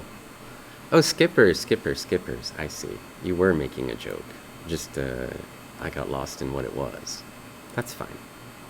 Let's take a picture of this fish scale, and then we can move around a little bit. I think I have one more bug on here as well. And I think I have another stub with some things on it. But maybe we'll just keep it short and sweet and looking at just a few things today. And then I may stream again tonight, as I mentioned, if we're having a big storm. And if it goes dark enough, soon enough, and I still have power, I'll probably try to stream lightning and thunder from my house. So if you like that sort of thing, you can tune in and just chill out with me as I probably sit on my porch. I'm not ending yet. We got some other things to look at, but Midney's phone died. She says it was the structure of the composite of the wings that allowed air pockets to form under the water droplet. So probably most of them have similar structure. Is there a big difference? Well, I don't know if she wants to talk about it, but is there a big difference in whether moths or butterflies can get wet? Because I feel like some moths are aquatic. I mean, they don't swim in the water, but they start off as water-based larvae and then become adults and fly around in the air and mate and then lay eggs in the water again. Butterflies don't have an aquatic, as far as I know, butterflies don't have an aquatic larval participant from their group, only moths. But I could be wrong. She'll talk. Okay. Maybe we'll chat about it. And then if she wants to, we can look at some more moths and butterflies. If she wants to relive her glory years as a student. I'll just put whatever she wants on here. And we'll take a look at it. All right. So yeah, these are fish scales that we're looking at. We're chatting about whatever people want to chat about, though, so don't feel limited to fish scales. As far as she knows, they were equally hydrophobic. That's why she wondered, yeah, okay, good. Well, they seem like they have a similar structure to me, like from my point of view, looking at it in the scanning electron microscope. I don't know that I could tell if you handed me something and didn't tell me in advance it was a butterfly or a moth. I don't think I would be able to tell you which one it was. If it was just like a piece of a wing, I probably would have no way of knowing. If it was something where I could see the antenna, probably could tell you. Because that's one of the ways that we tell moths apart. But I don't think so. So, fish scale. All right, let's zoom out. Take a look at these crazy fish scales. On the opposite end, so this is the side that points towards the back of the fish. This is the posterior end of the scale, and the part that points towards the front of the fish that's overlapped by the prior scale is this one, and it's got a bunch of debris on there, probably organic matter from the prior scale connecting piece. But you can see they actually do have some little ridges that point forward as well on the scales. And if we zoom in and look around on these things, you'll actually see that, I've pushed it into the tape, so that's the tape back here behind us. But you can see they do have sort of spiny shapes that point forward as well. And then the part that's overlapped, that the previous scale overlaps with, is this one. So this part's usually not exposed back here. And then again, if we zoom in really closely, you can see when the fish was very small, its scale was very small, and so it just composed of this part of the fish up here. The scale was very tiny, and then it just grows and grows, and they overlap each other more and more, right? So kind of cool.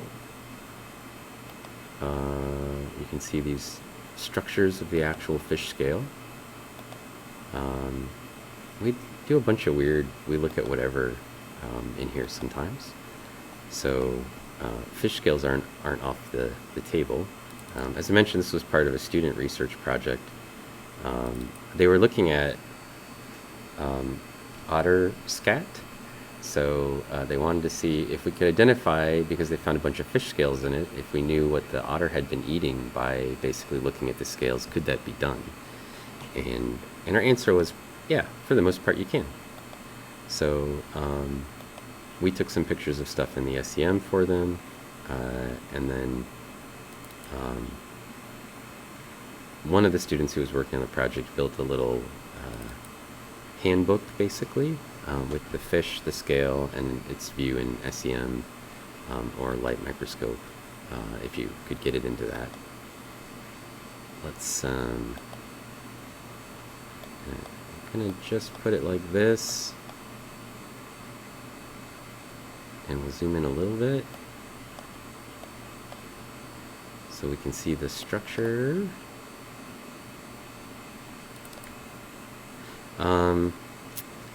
I was also informed, so if people have been here for a long time, they probably know that I have a lab assistant, Mallory, and that she's been here basically since we started streaming, and before we started streaming actually, and sometimes she was a regular character that appeared here next to me. And she's only got about a month of class left, and then she's going to graduate, and she's got plans to go on and get a PhD somewhere else. So she'll be leaving the lab group. I suspect she may come back to visit on occasion, but she won't be a regular person hanging out anymore. And she wanted me to tell chat she had a weird dream where she imagined that I was angry. And then when I saw her, she then asked me, was I angry at her about something, which I wasn't. And I don't think I've ever been angry at her, at least that I can remember. And but she couldn't separate reality from her dream. So there's what I relayed about Mallory and her dream for you. Also, somehow I made it into somebody's dream. So, that's kind of cool, I guess, even if I was angry in it. You can't imagine me angry. I recommend that you don't imagine me angry. It doesn't happen very frequently, and usually when I'm angry, everyone around me starts crying because they don't know what to do. One time I was traveling with a student to a conference, and the airplane company closed the gates as I was still in line in front of me and told me that I had arrived too late for my flight, but I had been standing in line for 15 minutes waiting for them to deal with the person in front of them who was, I don't know, dicking around with their luggage. And so I had been stuck waiting behind these people, and then when I got up to the counter, they're like, sorry, you're here too late. I still had an hour and a half before my flight left, but they closed the gate anyway and refused to let us on our plane because it was an international flight. And I got mad. And then I called the airplane company to complain about my flight not letting me on, despite the fact that the airplane is still at the airport for another hour, and that there was a line in front of me that they just would not move people through, and that it wasn't my fault. And they eventually gave us tickets to the next day, so we missed the first part of the conference or whatever, but it wasn't the time where my student was presenting. But I was very angry, and let's just say some F-bombs got dropped, and my students started crying. Like, they had no idea what to do. They were so upset that I was mad. They'd never seen me mad, and they'd been in my lab for like 3 years and had never seen me mad. And well, let's just say my phone got hot. There was a lot of me yelling into it, and nobody likes it when I'm mad. I don't turn green or grow very large and start smashing things, but you probably could imagine me basically doing that. It's not a good thing to see me angry. So, and then she was traumatized. Like, for the next, I don't know, year, she just didn't want to make me mad because she knew, like, what it looked like when I got mad. So, but I tend to be very protective of my students, and when something in the world sort of affects my students or my family or my friends, then I get mad. So I don't generally feel like raising my voice is a way to solve a problem. Um, so when I have to get mad like that to interact with somebody, to get my point across or whatever, generally it's bad for everyone involved. I feel good afterwards, though. Lets a little bit of steam off. So, but I don't generally get mad. Disappointed is usually my limit for strong emotion with people. But mess with my family or my students, and then anyone in my lab, then I get mad. So probably bad idea on whoever's part. I don't have I'm like a typical Midwestern American. I don't have I don't have a gradient. There's like a long fuse. It's like a stick of dynamite with a very long fuse. And when you get to the dynamite part, there's no going backwards. You've made a critical error. There's usually a slight warning. You're approaching danger, and then dynamite. And then you don't want to be around for the dynamite part, like most dynamite. Long fuse, then a very, very big eruption. And that's generally where I am. So, a good egg. Look at these eggs. Let's see.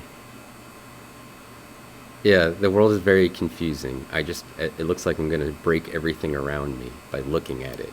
So, it's very confusing for people. The professor I work under is the same way. Very chill, very supportive when it comes to their students. Yeah, you want to make me mad, just mess with something that, I'm trying to protect. That will do it. So, I don't recommend it. Not a good choice on anybody's side. But, yeah. So I thought it was funny that she had a dream where I was mad, because I was like, when have I ever been mad? When have I ever done that? This is it's the head of a bee, I believe. And if I'm not wrong, there's a front side and a back side. We had two bees. Two bees? Or not two bees? What's the question?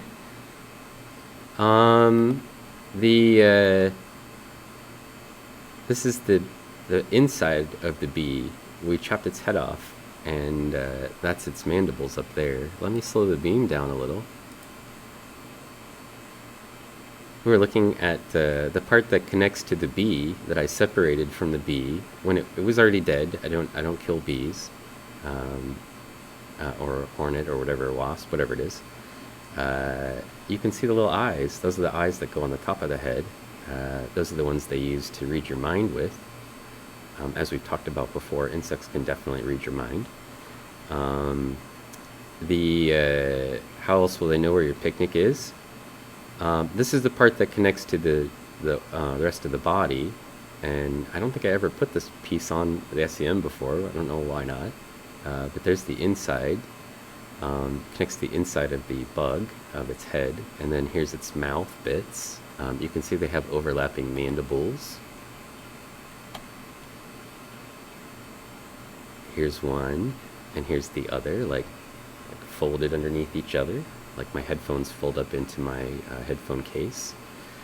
And the stem that connects to the brain, a little part that sticks out that they sense around their food with and eat with. And then this is the front of a bee. I think these are both from my windowsills. Dead bees sort of collect there. You can see the mandibles again. They overlap like gates that flop over top of each other. Here's their compound eye. They have compound eyes that wrap around to almost the top of their head here, right? You can see this one. It wraps around the antenna stem, and then these ones basically don't touch the stem of the antenna perfectly, but there's the antenna pieces. And then they have a separate set of 3 eyes on the top of their head. These ones are for detecting light. These ones are for motion. The multifaceted ones are for motion. And then Glorgana who's a friend of our channel, this one. I was playing tricks like hanging on STEM Oh, we're points. gonna put googly eyes on the bee?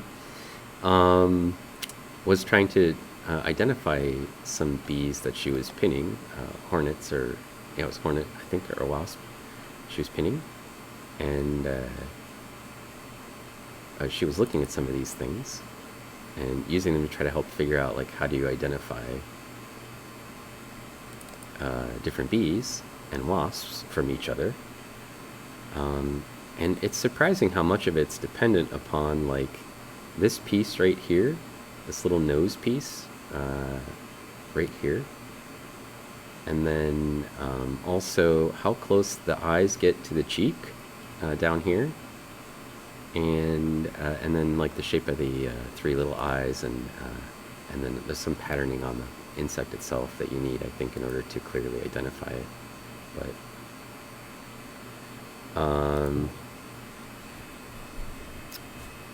it chopped off its head. Well, it was dead at the time. You gotta chop off the head if you want to look at it this way.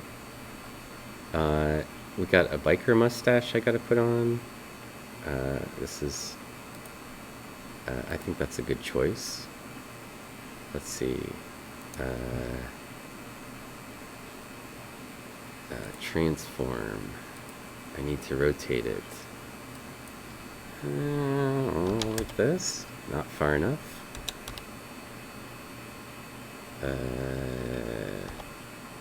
Not far enough. Something like that.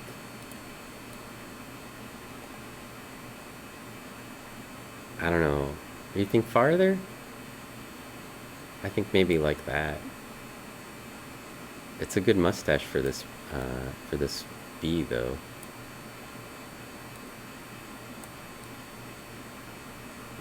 Maybe it could use a little bit more rotation. 65? Yeah. Oh, that's much better. That's much better.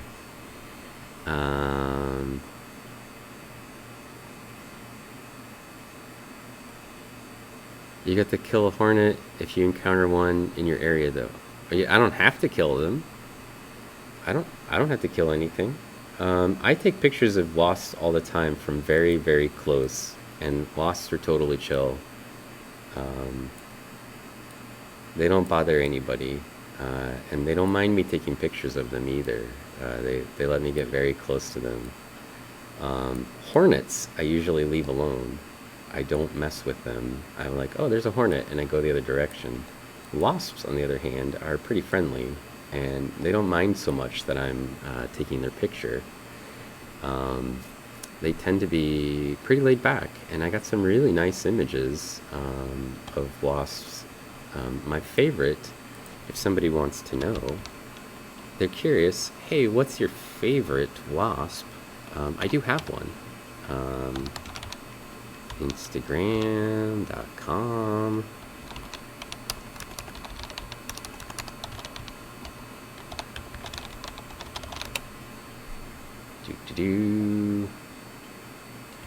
I'll show you it, just so that you know what we're talking about, with a link here.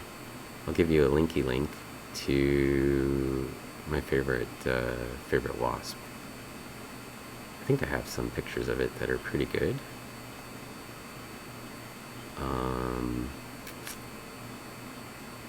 Somewhere on my Instagram page. Just scrolling forever. It's times like this when I wish I didn't have so many pictures.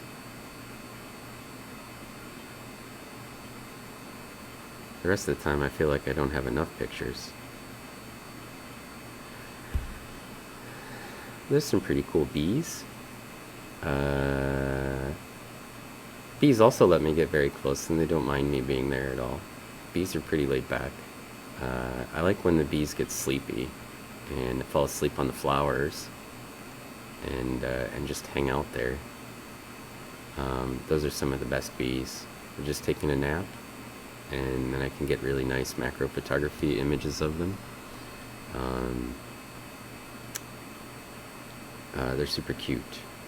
All the bees are super cute, to be honest, and most of the wasps are, in my opinion, also super cute.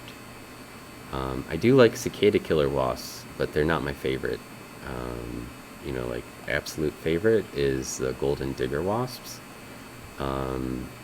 Their coloration, so they're like an orange colored wasp, which I like the color orange, so of course. But they're very chill. They just hang out, and here's one. Yeah, what a cool looking wasp. They look cool. They got bright orange legs, and boop, there's one. That's my favorite. Oh look, Pack is here. Hello, Pacific Plankton. Nice of you to join us. We're putting googly eyes on things, including dead wasps, apparently. We got follows by this guy, Filthy. That's a weird name. TCX10. Frankie Viking? Hey, Frankie Viking. Welcome in. Xander's Gate, number 22. Really, I think the first 21 Xander's Gates were probably inferior, and you need the 22nd one for perfection. And we got followed by the Time Path. It was only one, and so you can use the definitive article. And Otter Sauce. And I also got followed the other night by Pink Haired Christian, which is a cool name. And then we got subs earlier today from people who like us, like Hannah Rebecca Music, and Science Streams gifted one as well. So, wasn't that nice? We got the cool activities while you were gone. That's what you missed.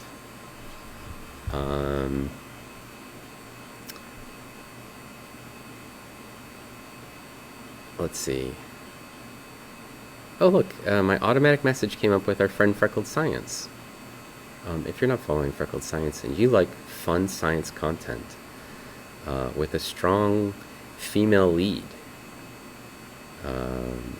Freckled Science is probably the place to go.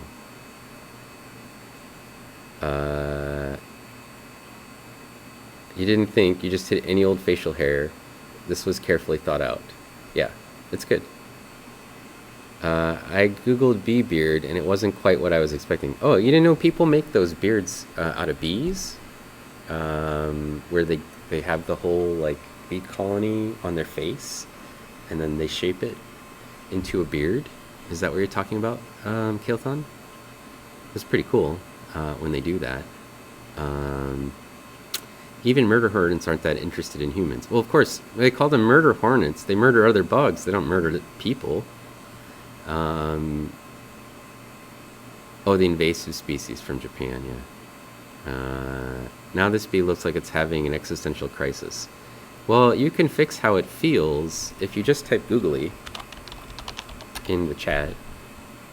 We can mix up how it feels. Now it's wondering, what are you guys looking at? And it's looking back at chat. See? All we have to do is googly it, and the eyes will Google. Anyone can do it, and then we all have fun with the googly eyes. There you go. See? Just like that. It would hurt to get bit, yeah. Oh, the emerald wasp. That's a good one. I really like the little tiny wasps. Those are the, like, sort of sweat bee wasps that are very iridescent. And tarantula wasp, also a good one. There are very tiny ones, yeah. Exactly. Let's picture the golden digger wasp. Up there it says Pacific Plankton streams weekly. Sometimes she streams, I guess. We haven't seen like a real solid Pacific Plankton stream for a while, though. We got like a couple of short ones in like the last month, I think. Because she's busy all the time, being an adult. Can't hang out with us kids anymore. The other day I saw a roadkill bunny on the way home, and I reported it so it would be cleaned up, hopefully by Easter. Good plan, Digital Seahorse. Ginger Fantasy, hello. How are you? What's going on? We're looking at some sort of a... Well, it's looking at us too, but we're looking at a wasp in the old SEM here. You should have heard the thought of bees are friendly. I don't know why people always think bees are out to get them, but bees are fine. I've never had problems with bees. I think our dog got stung by a bunch of bees because it went sniffing around in a bee hole once. My daughter hates bees because I think she's terrified one of them's going to sting her. But she's never even been stung by a bee, and she just is like terrified of the thought of getting hurt by something. So, you just leave bees alone. They'll be fine. I get myself, like, on my macro lens, I'm less than 7 centimeters or something from bees and wasps. They're fine. They never bother me. They just sit there. They do their thing. I do my thing. Hornets I usually give a couple of feet to, though. I'm really that interested in getting close to them. They're very mean. Googly might be the best thing you've seen online today. Well, you can see it again. Here in the channel, we put googly eyes on whatever people want me to put them on, and then they can Google them as much as they want. But, we have fun with the googly eyes and mustaches, not to be left out.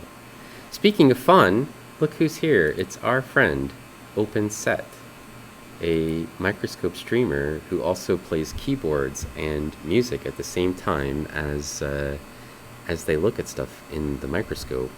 And fabulous streamer. And if you're not following them, I highly recommend it. It's like if I had to pick 10 people on Twitch that I thought you should follow, OpenSet would be one of those 10. So there. Top 10 all time on Twitch. And the only thing that I have to say bad about OpenSet is he's not on every day. That's the only bad thing I have to say about him. He should be on every day. He should have more OpenSet. In fact, I'm gonna write a harshly worded letter to Twitch. Why don't they have as much OpenSet on Twitch as I want? Because there's not enough of it. Maybe this summer we'll see a stint of near daily streams. I heard you upgraded your system. I went snorkeling around on your Discord, and I noticed that you had streamed for like 20 seconds one day, probably while I was in class, and then or while I was sleeping, the 2 times you usually like to sneak in. And you got everything set back up now. When classes end, you'll have a bunch of free time. There you go. So you got a new PC built, and you're looking to get a new microscope camera. Ooh, fancy. Not the Brain says, I like sticking googly eyes on real things outside, like trees or bins. Not the Brain. We have a streamer here who sometimes hangs out with us, Devil and Mrs. J, this one. And I think she was telling us that her husband sticks googly eyes on the tools at work, like stashes them when nobody's looking, stashes googly eyes on the tools at work, and then giggles about it to themselves, which I think is a great idea. I also see some people sometimes posting on Twitter that are scientists that have put googly eyes on their lab equipment wherever they could stick them, and it doesn't bother anything. So a great choice. Googly eyes on a VR headset. I have a VR headset. I have an Oculus 2, whatever that thing is, and I've never streamed from it other than into my Discord. It's fun to play with. Piperly, what are you doing? You're supposed to be at work. Um, hey, look at this. Look at this string of people who came in. We've got Cliff, Cliff Stallings music. Cliff, it's either Tallings music, or Cliff Stallings music, or Cliff Stallings. Oh, okay. Thanks, Cliff. Um, Cliff, let's see what you do. Let's just see what you do, because I don't think I've ever seen you. Not that I doubt that you play music. I don't have any doubt that you play music, but I have never seen one of your streams. Cliff Stalling Music plays reggae, Pokemon cards, Dead by Daylight. That's a good game. All things 90s. You've come to the right place, and I hope you enjoy your visit with this 28-year-old weirdo. That's a follow from me. I don't usually listen to reggae music, but 28-year-old weirdos, that's a definite follow from me. So I'll give you a little follow right there. Happened just now, so you know that it's for real. And then Piperly is slacking when she's supposed to be working. Our new friend Piperly. I've got something in here for you. Is it Piperly, just like that? There's Piperly. Piperly plays Irish music, and just seems to be very engaged in all things Irish. And I'm pretty sure she does Irish yoga workouts during my lunch break. I don't know what makes them Irish, but I'm just going to stick Irish on there, as anything dealing with Piperly is probably Irish, or Irish related.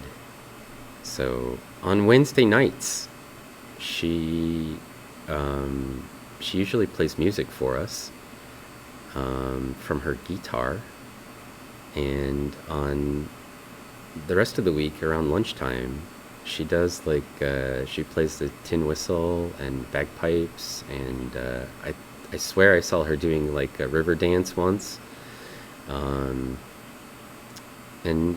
I recommend her.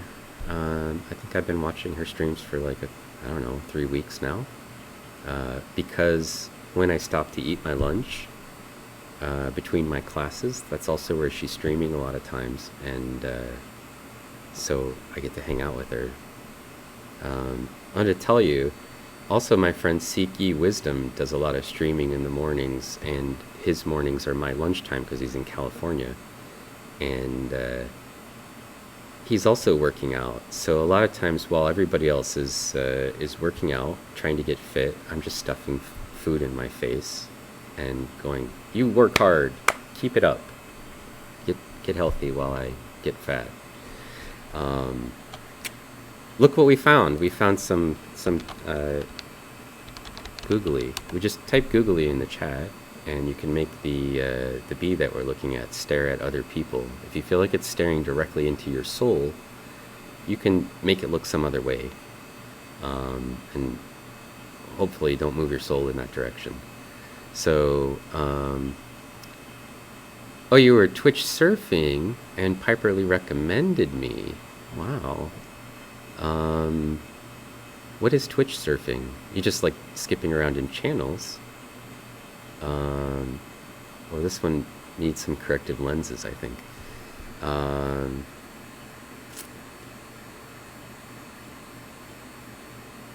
She was like, well, if we're bored, we could go look at some guy put googly eyes and a mustache on a bee. And you were like, I'm down. Sign me up. Normally, in here, we're looking at... well, thanks for dropping in. Normally around here, we're doing serious stuff. We're looking at diatoms and other things in the scanning electron microscope. And you know what? Honestly, I feel like the googly eyes improved that bee so much. Like, it's so much better with with the googly eyes and the mustache that when I took them off, I was like, it feels empty now. It feels lost. We're looking at a live image from the inside of my scanning electron microscope, right here. This is how a bee looks when you look at it up close. I believe this is actually a wasp. I'm just going to keep zooming in until you get freaked out about how close I can zoom in and still be able to take pictures of things, because we're on a scanning electron microscope, and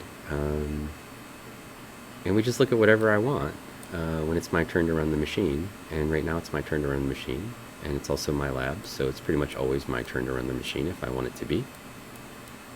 And now we're looking at a bee. I haven't made a decision about what we're going to look at next week. Maybe it'll be diatoms on the scanning electron microscope. It could be pollen.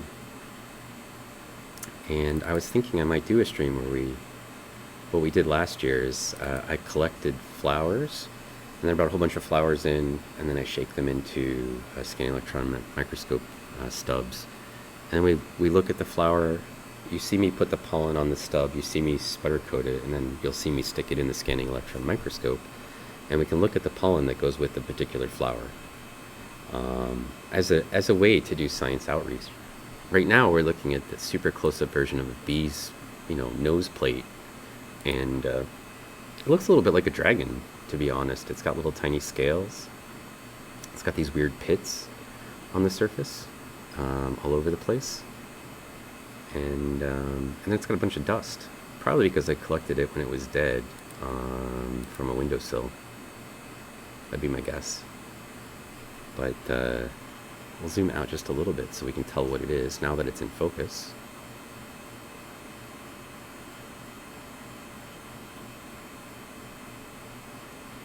And here we go. And I'm just going to take a picture of it because we can. That's what we do here. Hey, what's going on, Tagish? Showing some love to peeps around the Twitchverse. That's a good plan. There's always science.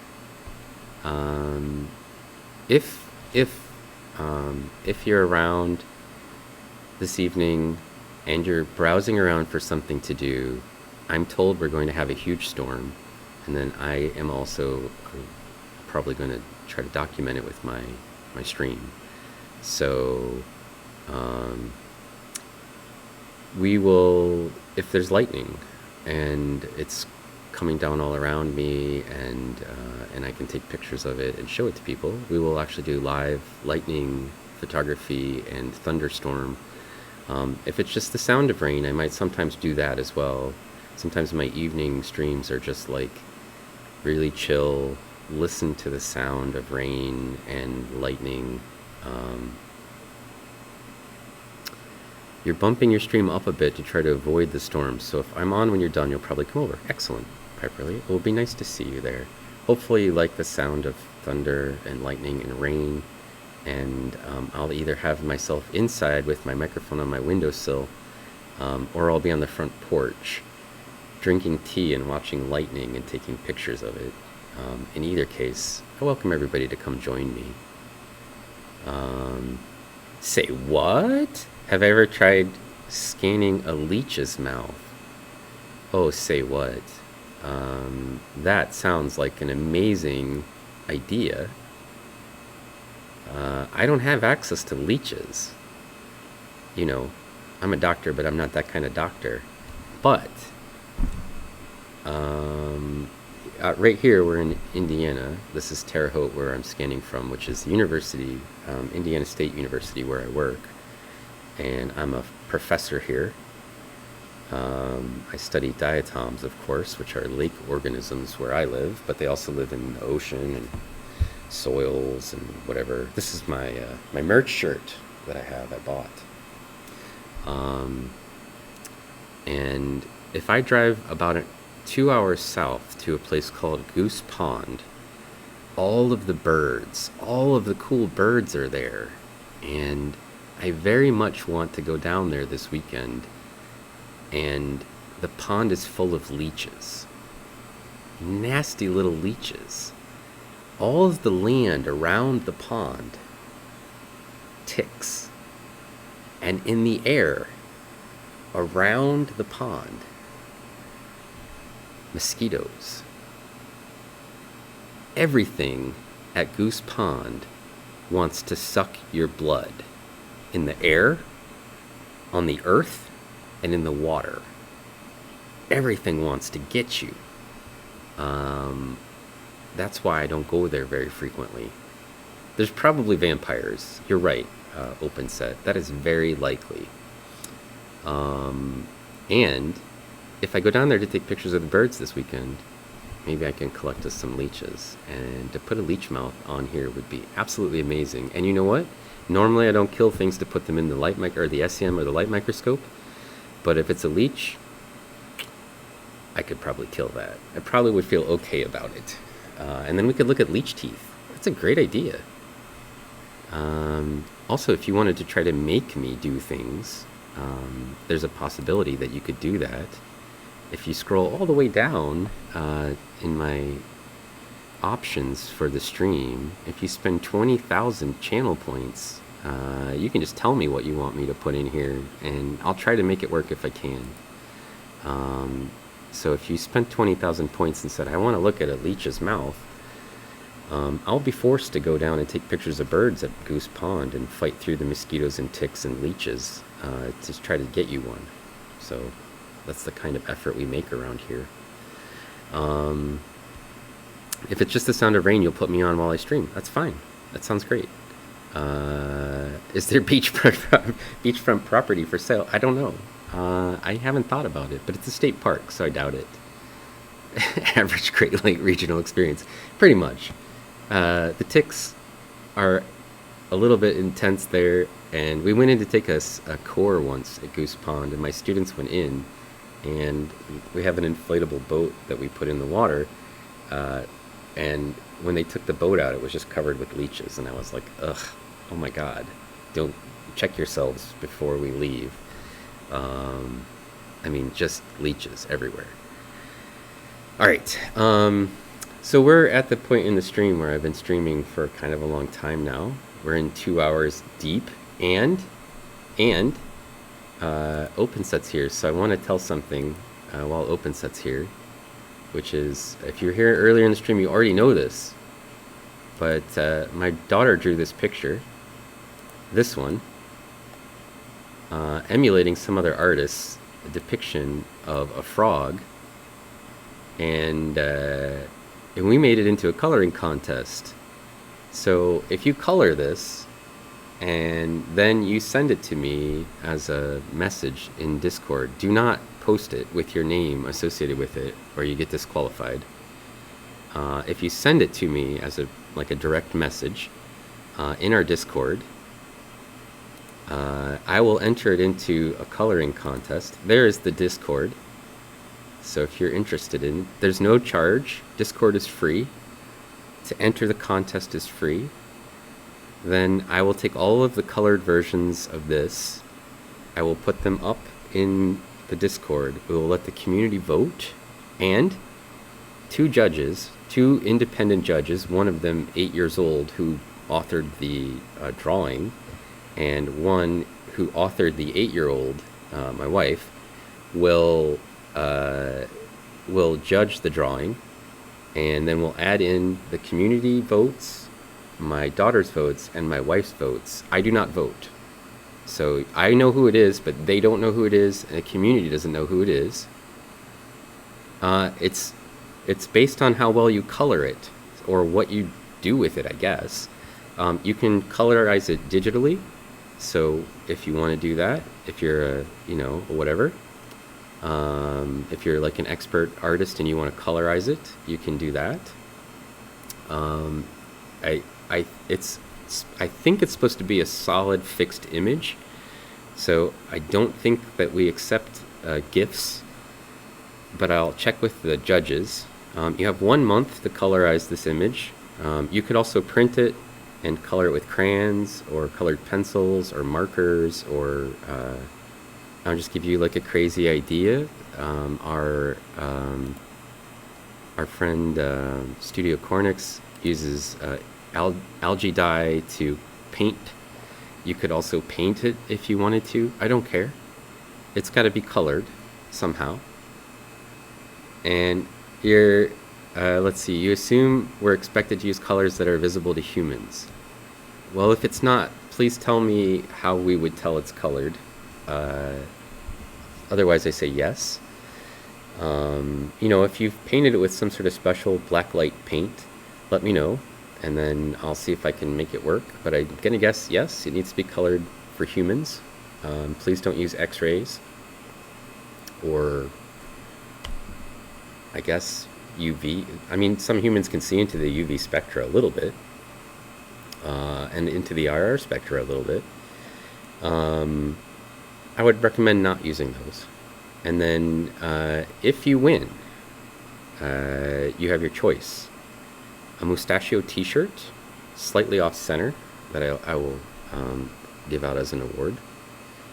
Or $20 gift certificate to Redbubble, which you can use to spend however you like on Redbubble. I will just throw out that if you like artwork on the stream, like for example, this shirt is my drawing of Diatom. There's SEM images. There's all kinds of things you could buy. I recommend that you get a mustachio shower curtain, because what could be better than a mustachio shower curtain? It's on there, I promise. Also, you could get a Diatom clock, so that the face of the clock is a Diatom. I don't know how you do any better than that for a clock. I mean, who needs clocks? We all have cell phones. But if you're a clock person, you could spend it on a bunch of stickers.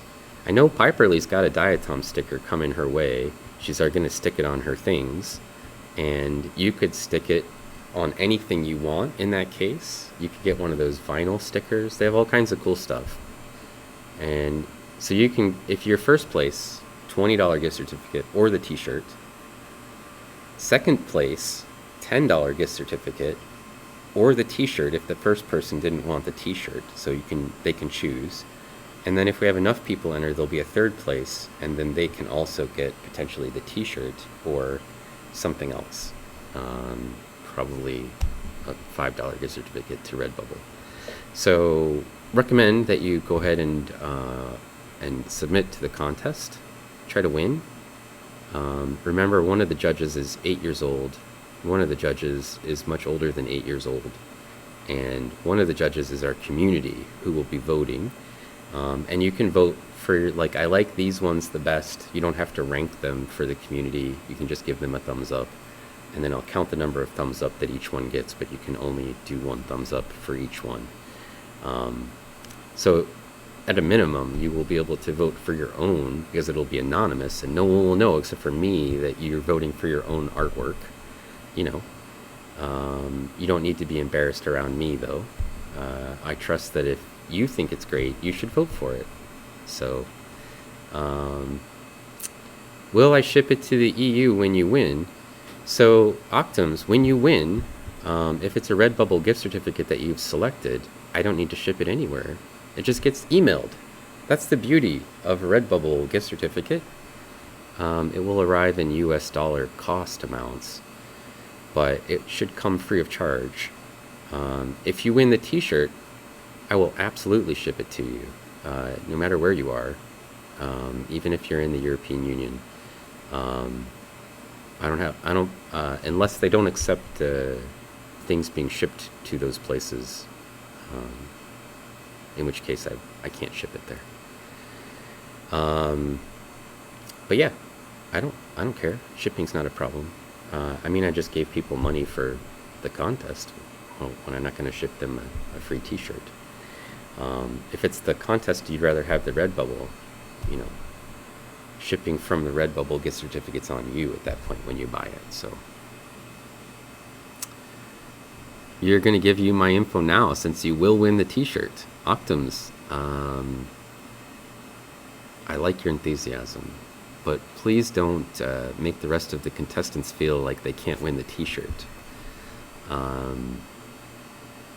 it's totally feasible, you know, to get it shipped.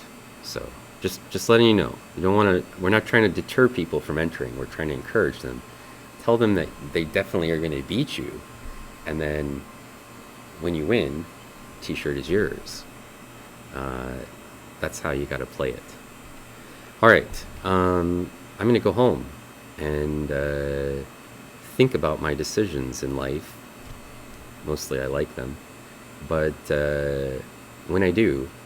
Hopefully, if there's thunder, I will be streaming again a little bit later tonight. And I have, what else do I got to tell you? This is the Redbubble site. If you're interested in buying something from there, as I mentioned, diatom clocks, t-shirts, sweatshirts, shower curtains. I think there's some diatom face masks if you still need a face mask. If you're in part of the world that's still struggling with COVID, you have my sympathies. And if you want to make your face look like a diatom, I'm 100% on board with that. I think at this point, I will show my my endings thingy. Ending thingy. Now's your chance. There we go. And I will say thank you for watching my stream.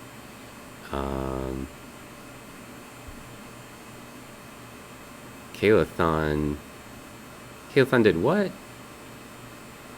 He redeemed Micro Authority. Oh, okay. Leech Teeth. Alright, Kalathon. This weekend I'll try to make it work. These are the followers up here. They passed by, and we had an anonymous cheer. Pragmatic Entropy, our friend, cheered 100 bits, and Hannah Rebecca Music cheered 100 bits. We got subscribers from Hannah Rebecca Music, and that's actually Science Streams, our friend Science Streams, who in 2 weeks will be on the stream with me. And then I need to slow this thing down. Those followers pass so quickly. Cliff Stalling Music, Heretic 89, Filthy, TC10, Frankie the Viking, Xander's Gate, the best one, the 22nd one, Time Path, The Time Path, Otter Sauce, Pink Hair Christian. Those are the people who followed me today. Some of those other people, they followed, but they followed like when I wasn't streaming. You know you're doing good when you get people following you named A___ username, and you weren't even streaming. They don't even know what it is that they might get from you, and they still followed. That's pretty good. At the end of my stream, I like to rate a person and send you off to visit with them. And we have choices. And I think the most likely choice for us today should be Science Streams, because they came in and they rated my friend Hannah Rebecca Music last night, and very, very friendly channel, and they're coming to visit us next week, or the week after next, so we're going to give them a raid, and we can go see what they're up to. I'm going to say thank you everybody for hanging out. It's been a lot of fun, and we'll do it again, either later tonight, or if I don't do like a lightning stream, I might do a microscope stream, I might do a photography stream tomorrow, maybe tomorrow afternoon, I don't know. I've got stuff to do, but we'll see what I can work out with you guys. At the very least, I'll probably do a stream on Saturday. Maybe from a leech pond, who knows? We'll see what's going on. Kalathon's making me go dig leech teeth out of, vampire pit. So, that's what we're up to.